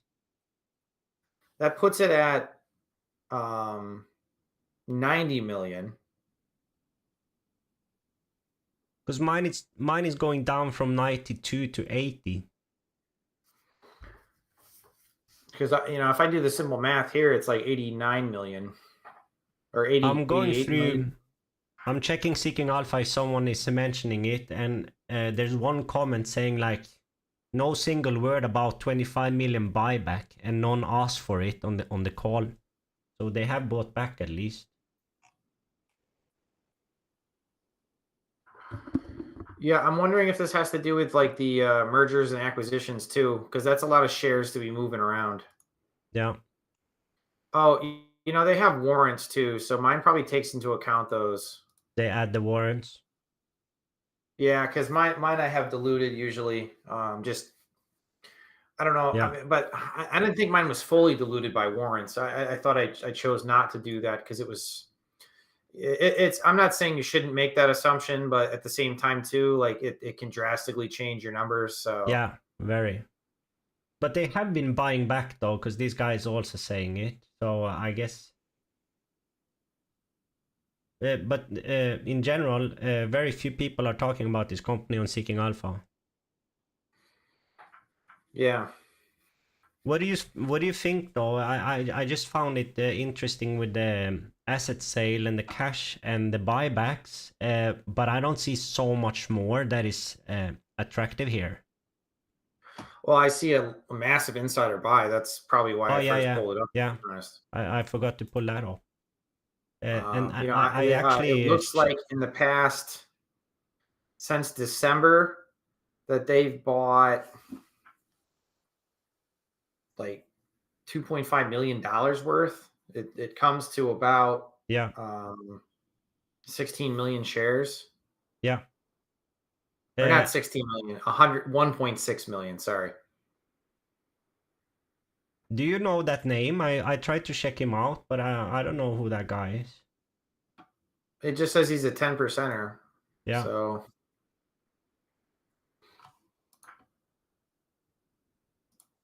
I'll check the owners. I'll see if anybody else or what's going on here. But they are 15% down yesterday though.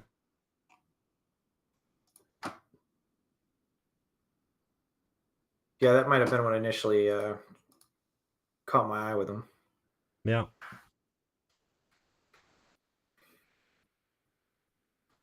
I mean, there's quite a few people that it says 100% of their portfolio is here. Yeah, I don't have any data for the insider owns on this one, but how much does it say? I'm kind of confused. Just looking at these numbers, I see C Holdings Trust. That must be that guy because it says they have the same amount of shares. But I got Foley William, BGTBT, C Holdings, Baker Nicholas, System One Incorporated, which just sold a bunch, Lone Star Friends Trust, Philip Christopher Stephen, Canay Holdings.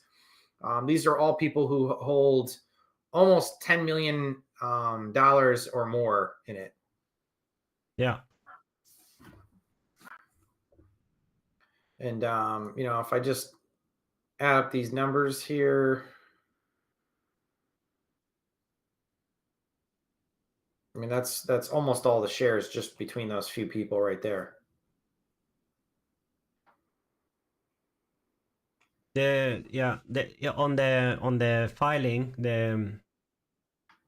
the D filing, they have split it out in shares of Class A common stock plus and Class A common stock beneficial ownership percentage and the voting power percentage. So it's a bit more complicated than just holders.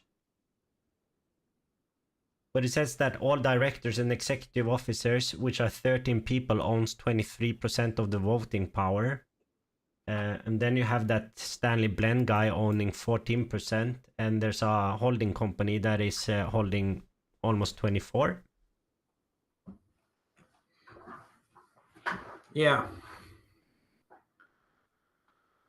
I don't know. For the It's kind vote. of.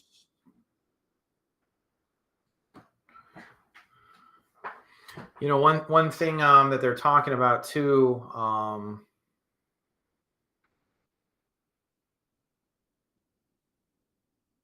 They're talking about if they scale, they're starting to scale TikTok. Okay.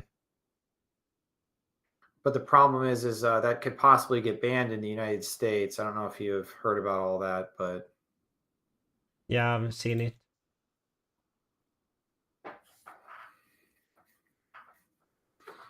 I don't know how much of that market or how much of that's their market. So that's important to figure that out. Obviously,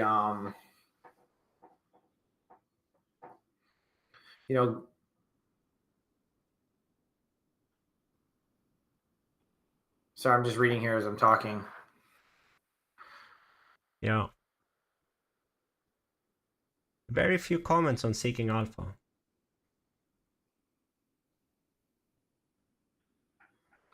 He's also saying that the how Google depreciates their cookies, that would actually benefit their business, since a lot of theirs is contextual based advertising, which isn't really relying on third party cookies. So it's similar actually to Adferent. Yeah, the one you were in. Yeah, and I mean that did really well for me. I'm still kind of trickling out of that one. Yeah. But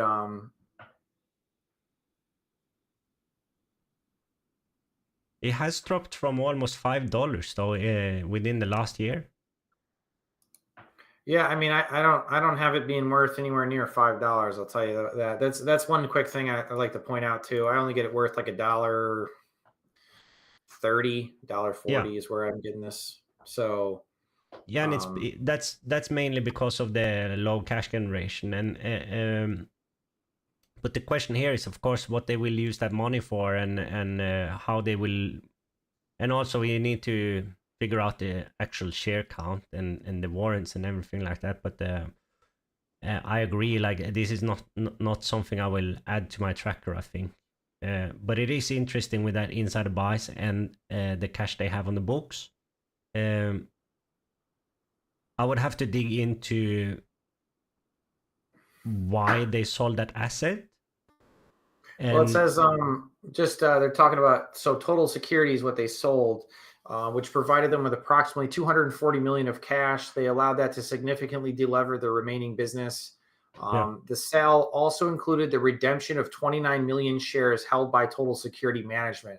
So going forward, we have a smaller shareholder base to realize the benefits from future growth in our remaining advertising business. So if I look at my number on here,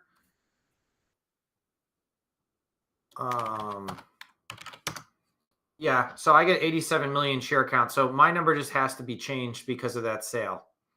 Yeah.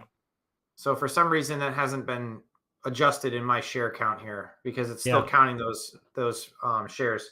Because then it puts me at 87 million, which is what I calculated according to the Class A and C shares on the SEC. Yeah.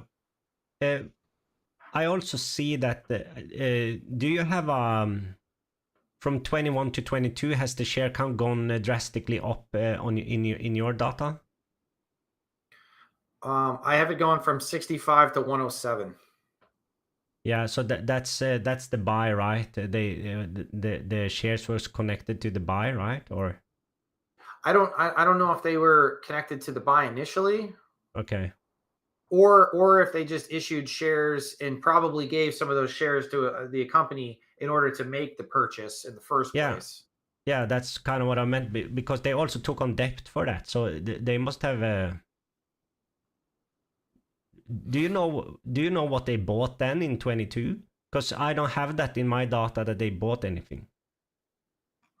I'm just trying to scroll back on the news and see if I can figure out what it says here.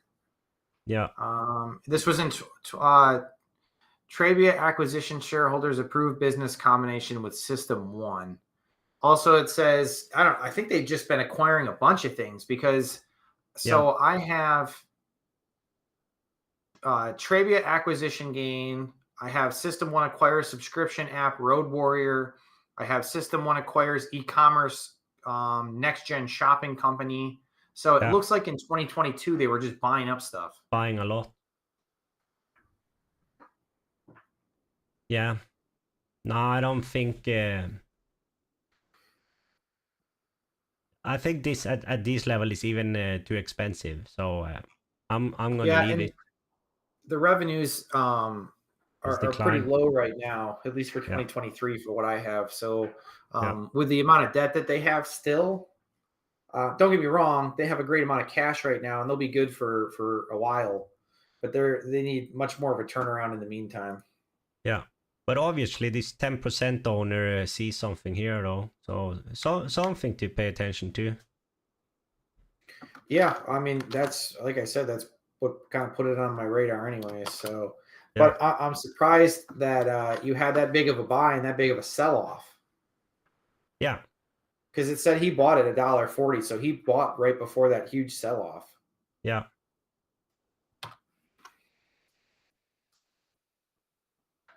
you know, at beginning of the year, it was close to being worth $3, and it had a nice spike up before that. Yeah.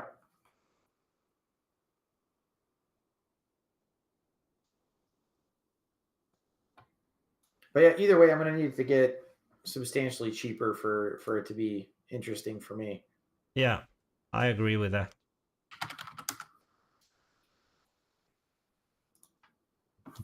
And I get some minor numbers in the dividend. Those are connected to the warrants, probably, right? Yeah. What did you have? Because I don't have any dividends. It says 0, but it means that it's some small number. Yeah, Because I mean, I otherwise don't it would have be any. I blank. mean, maybe there was something because mine probably rounds down. But All right. Yeah. Doesn't matter. Earnings are also terrible. yeah, I mean, yeah, it's definitely burning through cash a lot right now. So that's the other thing too, is even if it sells that business off, I mean, is it going to have enough in there to actually turn this around? Yeah. Yeah, because the numbers also last year is not impressive by any means, you know. And you have to question also management, I guess, if they go around and buy up everything. And you Yeah, I don't mean, see the result yet. what scares me is the earnings for 2022 were pretty ugly, and then 2023 the earnings are better, but if you take into account the fact that they sold that asset, um, they're not impressive at all. No. No. It's still pretty ugly. Yeah. Now let's move on. Yeah, I'm not getting too much here, but I'll keep an eye on it. We'll see if anything comes out. Maybe they have something else that they could spin off that'd be worth it. I don't know. Yeah. I have LILA next, LILA. All right, I just got to refresh my sheet, but you could start going with it. I think we have gone through this a long time ago on the stream, actually, because when I just pull it up before the stream, I noticed there's been some huge insider buys here as well.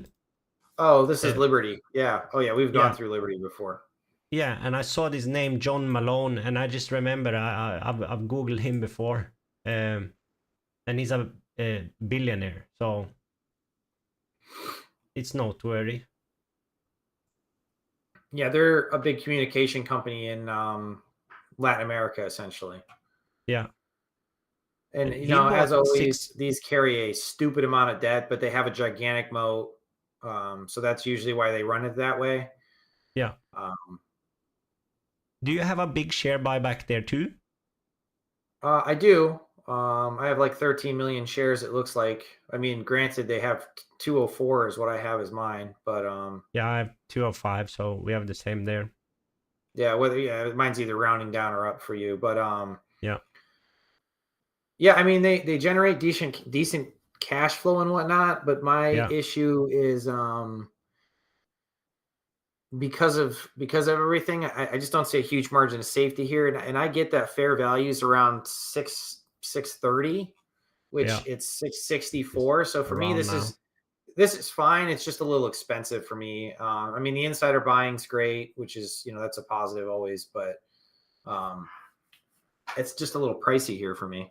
Yeah. If you look at the chart, I'm at the chart now. It seems like $6 is where it turns up again.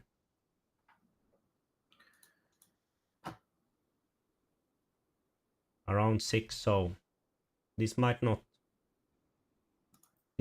drop so much more down.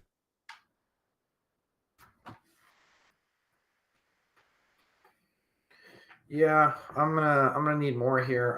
Don't get me wrong, it's bullish that John Malone bought right there, but yeah. Do you know about him? I don't, but I mean, no.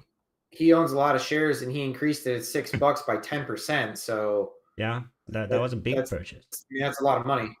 Yeah. Did you say he's a billionaire? Yeah, business billionaire man, he said. Well, maybe it's American not that much billionaire. then. Huh? $1 million isn't much to a billionaire. No, it's not. It's not a lot for him. But you know, if you're a billionaire, you hate to lose money anyway. So it's still worthy of something. Yeah, you know when we say $20 is $20, Yeah. you know, for him, you know, $1 million is $1 million. So Yeah. Yeah. But I do like you see from 22 to 23 that they have improved with their cash generation, like you pointed out, and it's a lot better actually. So maybe something to keep an eye on moving forward, if they can keep up this growth in the numbers. But I did pay attention to earnings are still negative. Not that I care too much about that, but they've actually had negative earnings for quite some time now. well, you know, negative earnings, it's not like I totally, you know, but like it does matter, you know, I mean, Yeah. you can run with just cash flow and whatnot for a while, but eventually you do need to provide earnings or Yeah. the equity becomes more and more, you know, worthless in my opinion. Yeah. But it seems like they are getting a little bit there though. So maybe for some people watching, it's interesting to see the development here. But like you said, I need more to add it to the tracker. So I'm not gonna do that. But they have some cash also. But like you said earlier, stupid amount of debt though. Yeah, and if you look at their acquisitions, I mean, this year earnings and stuff, yeah, they look better, but they also have been acquiring a lot in the past few years. So unless that really translates into earnings, it's not all that impressive. You know, they bought, how much did they, I have on acquisitions since the beginning of this company, or since 2016 when my data begins, that they've spent over $3 billion on acquisitions. Yeah. I don't have that number in my sheet, but it shows up like acquisitions every year, and a huge one in 2020. Yeah, so it's,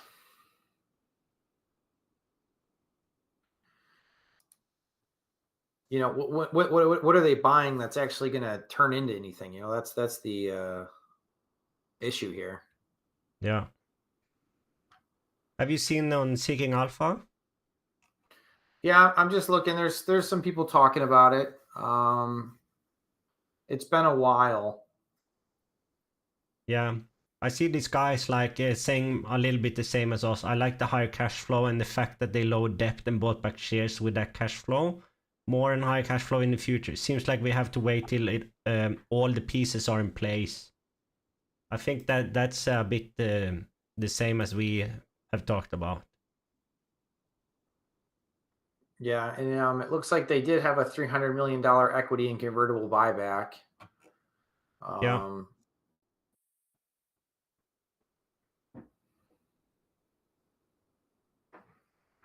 And it looks like some of the assets they're buying, it's they're trying to create some kind of synergy between them and make it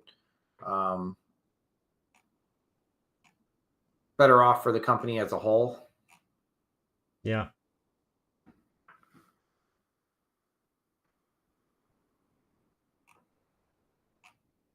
I mean, we could see someone basically developing a pretty large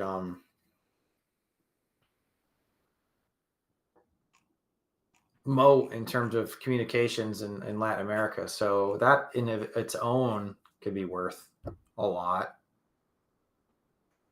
So is this Liberty Media is this is just a branch for South America? Yeah. Yeah, because I saw the John Malone, he has ownership also in probably the parent company then, Liberty Media Corporation. Gotcha.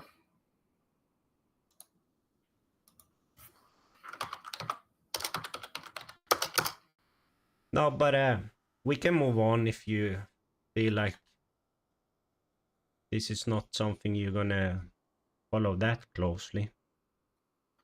Yeah, no, I'm just updating some stuff. It's like I said, I mean, it's interesting. They are buying stuff and trying to hopefully get themselves into a better position. It's just I think that debt is just kind of overhanging on the company, and I get it. It's you got to think of it like a utility, but then no matter what, that kind of limits the upside for me. Yeah. Yeah, and I kind And, of and agree with your. I would need it cheaper no matter what. Yeah, exactly. Like around 6. And also you saw the chart, it hasn't dropped below 6, but the around 6 where it is actually a bit cheaper is probably where it should be. Yeah, I'm getting around somewhere around $4 is where I would be interested. So Yeah. but we'll see. I mean, if it can break that 6 mark and can kind of get into like a stable territory below there, that's where I would possibly be more interested in something like this. Yeah. And I mean, if that will take another year or two, and you see they keep generating these cash and maybe even buy back more shares, okay, then we are starting to get a bit more interested. Right. Yeah, I can probably do one more if you want. Yeah. Do you have some? I have 4 left here. Do you want to go through one of them more than the rest, or? It doesn't matter to me. You said DTC looked interesting to you, right? Yeah, I just had a quick look though, so I haven't dig too deep into it. But it's trading at 216, and this year generated like $1 in free cash flow, according to my sheet, and also had a buyback. Yeah, no, we can look at that. It's trading in the gutter right now comparatively to what it's been. So Yeah, and also some insider buying there as well. Actually, a new purchase from the CEO and the president CEO, 226,000. yeah, earnings have been pretty ugly though this last year. Yeah. Do you get a dividend? I do not. I have a dividend like 50 cents. Probably a special dividend something. Yeah, possibly. I see one owner in Summit Partners. Is that who's the insider? The insider was Christopher Metz. The CEO. Yeah, Did he president just become CEO. CEO? That was his first purchase? That's his first one, yeah. He must have just taken over because John Maris was the president and CEO before. Yeah, but look, And then if you like look a bunch bit, of 10%ers have been selling last year, and then this year he bought in. So that's interesting. Yeah. But if you look a bit further down, if you go back 1 year, 2023, the same exact date, there's another director who has his first purchase also. So maybe they they buy on 15th of March. They decide to buy some shares. Yeah, it might be because of regulations and whatnot that's one of the best times to do it. Yeah. So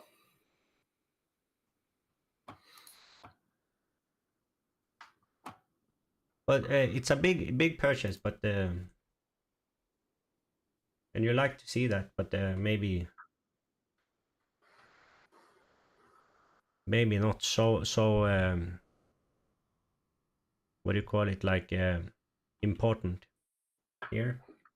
yeah, I'm pretty sure I've looked at these guys before because I think isn't it all like outdoors stuff? Yeah, could be. I'm pretty sure that's what everything is for them. It's all kind of like outdoorsy type stuff. It's a bunch of different. I think I looked at this on the stream before. When you mention it, I think so too, and yeah, I remember this website. It's been a minute though. I don't actually I can tell you when the last time I looked at them is. Yeah, no, I remember we have checked out this before. Do you have anything in your notes, because these are not in my tracker. Yeah, I just have that it's kind of young and it needs more, possibly cyclical. Yeah.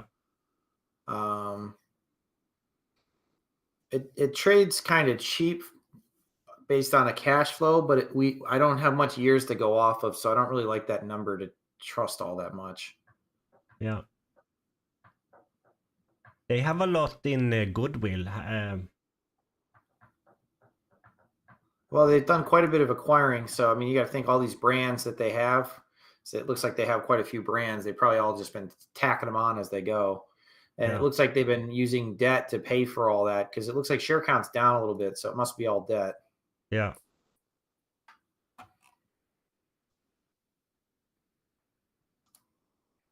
But once again, though, the latest year doesn't. It's good in terms of cash generation, at least.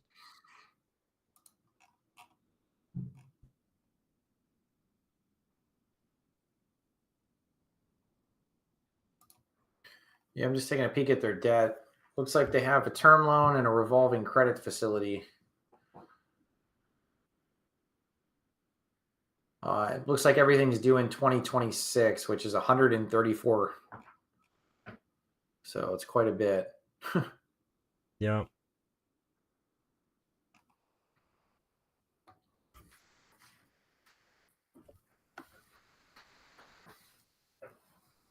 Yeah, I mean the amount of debt that they have makes me a little uncomfortable for being this young. I saw they didn't have so much cash here right now. Well, this year's and EBITDA was minus 101 for me, so it's the earnings looks terrible this year as well. -$2, yeah. I think. Yeah, I get.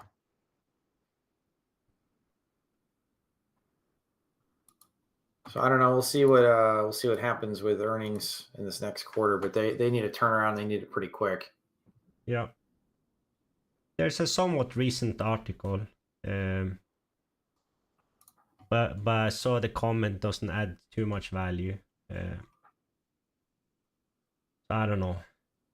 I think he's saying Yeah, and like, it says, new CEO hoping to reignite growth. Well, yeah, aren't we all? yeah, yeah.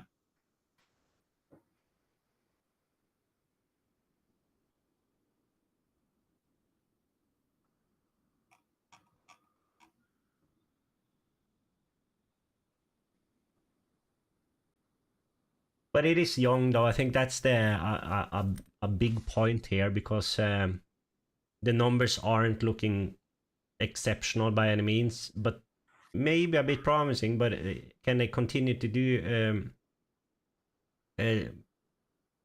generate some cash and maybe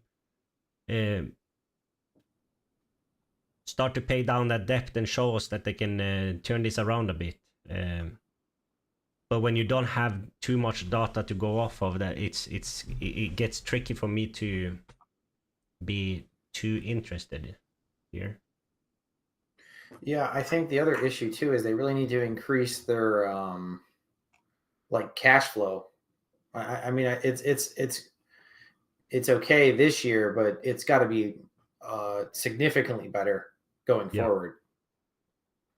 Yeah.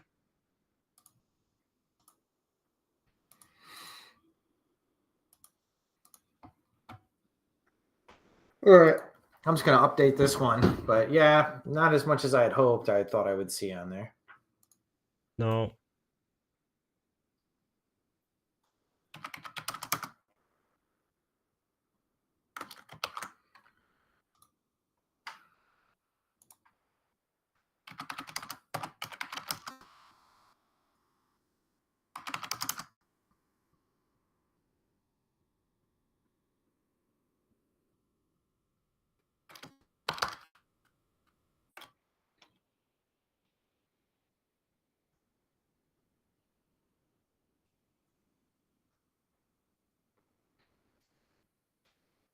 There's a hedge fund owning almost half of the company.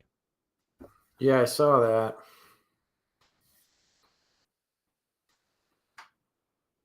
Have you heard My that issue name? is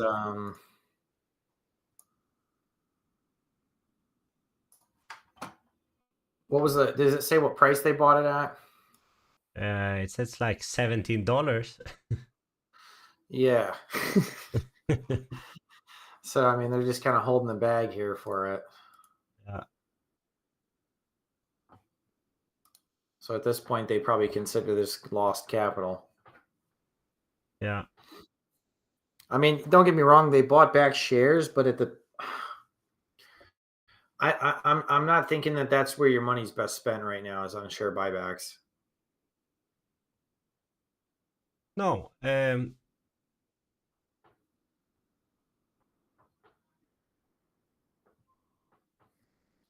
no, debt is increasing, and they have made some acquisitions as well, you know, and then they buy back shares on top of that. So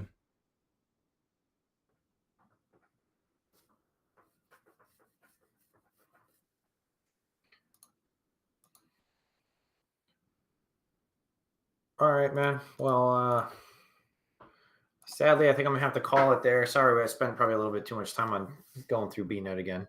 nah, that's okay. As That's always. all good. I think if please correct me if I'm wrong in the chat, but some people that are following us now and are tuning in is also interested in the BNED story and maybe even ALTO. So I think it's good to spend some time on that, especially when there has been some substantial news, or not news, but the development in you know some of the thinking. Yeah, no, I definitely think going forward we'll have to see what ends up happening. I mean, like I said, probably for the rest of the weekend, I don't know if we'll hear much because, to be honest, it's kind of, I feel like, I mean, I'm sure BLCM and private, they're probably still digging in. Those guys are always doing good work. So, Yeah, I we'll see saw where it goes from some. there. They had tagged like the official Seeking Alpha account to ask them why the comments have disappeared. So maybe they will reply in the weekend or whatever. I don't know, but that would be interesting if they actually come and reply. And not that probably you can trust it 100% even, but it would be interesting to see what the answer will be. I mean, I'm curious. I want to know what's going on here. So yeah. Okay, all good. You will be on Tuesday then? Yep, I'll be on my normal time, I mean, unless something changes. But either way, we'll post it in the on our Twitter account if something changes. I don't think it will. No. But yeah. So yeah, follow us on X just to keep up. Sometimes we change the times. We switch around the days. Sometimes I have done Tuesday and you have done Thursday. Sometimes we are a bit late because we have issues with the sheets and stuff like that. So we are using X primarily with the Laughing Stock account to just update on the streaming schedule so far, at least. Yeah. So I'm trying to think if I have anything else to add here at the ends, but no, I mean, going forward too, obviously next week's 1 week closer to kind of a deadline here. So we could possibly see something next week. I mean, the volume towards the end of the week really kind of got low. I think the only time you're going to really see this spike is as it's right now, at least people pretty heavily buy in the lower 50 range. So if we see it trickle down to there, you might see some big purchases again. I mean, who knows? Maybe as information comes out, more people digest it. You'll watch maybe it trickle up a little bit more. But I really don't think you're going to see a lot of action until something's proven. Because at this point, most of what we're saying is still speculation. I think BLCM brings up really great points on the whole bankruptcy issue, but we won't know. I mean, I'm not a bankruptcy lawyer by any means. So for me, it's what he's saying makes sense to me, but we'll find out. Yeah, I saw he recommended some books also on the topic because he was asked about like how do you know all this information and can you recommend some books? So that's... Yeah, I mean, I'm definitely going to look into them. I'm going to be a distressed investor for a long time, I'm sure. Yeah. So it'll be interesting to keep trying to find or at least increase my education on these type of things, since these are companies I'm usually involved in anyways. Yeah. All right. Well, we didn't find too many interesting tickers, but I think the conversation in the first half of the stream was valuable, and I hope everyone who tuned in thought the same. Thanks for Nashkar for using the chat, and I think we will see then Dane on Tuesday, unless the robots has got to him. So watch out, Dane. Yeah, I am. If I end up, if I disappear, it's the robot. Yeah, we will see. That adds on a bit to the excitement. Will you show up on Tuesday or not? I hope so. Yeah, I hope so too. It's not good if I don't show. Like if I don't No. show, like something happened, Yeah, and at that maybe we point, will. I'd go all in on BNED. Yeah. Not investing advice. They are trying to erase us from the comment section, so I hope they don't turn into YouTube and try to erase us there too. It's all right. We spread out. Now we're on Reddit too. So there's Yeah. really it's gonna be tough for them to stop us. Yeah. All right. Thanks for tuning in, everyone, and we will see you then on Tuesday. I will do mine on Thursday, and then we are together back on next Saturday, and hopefully then we can talk about some development in BNED. But let's see. Sounds good. Yeah. All right. Bye bye. All right, everybody. Have a good weekend.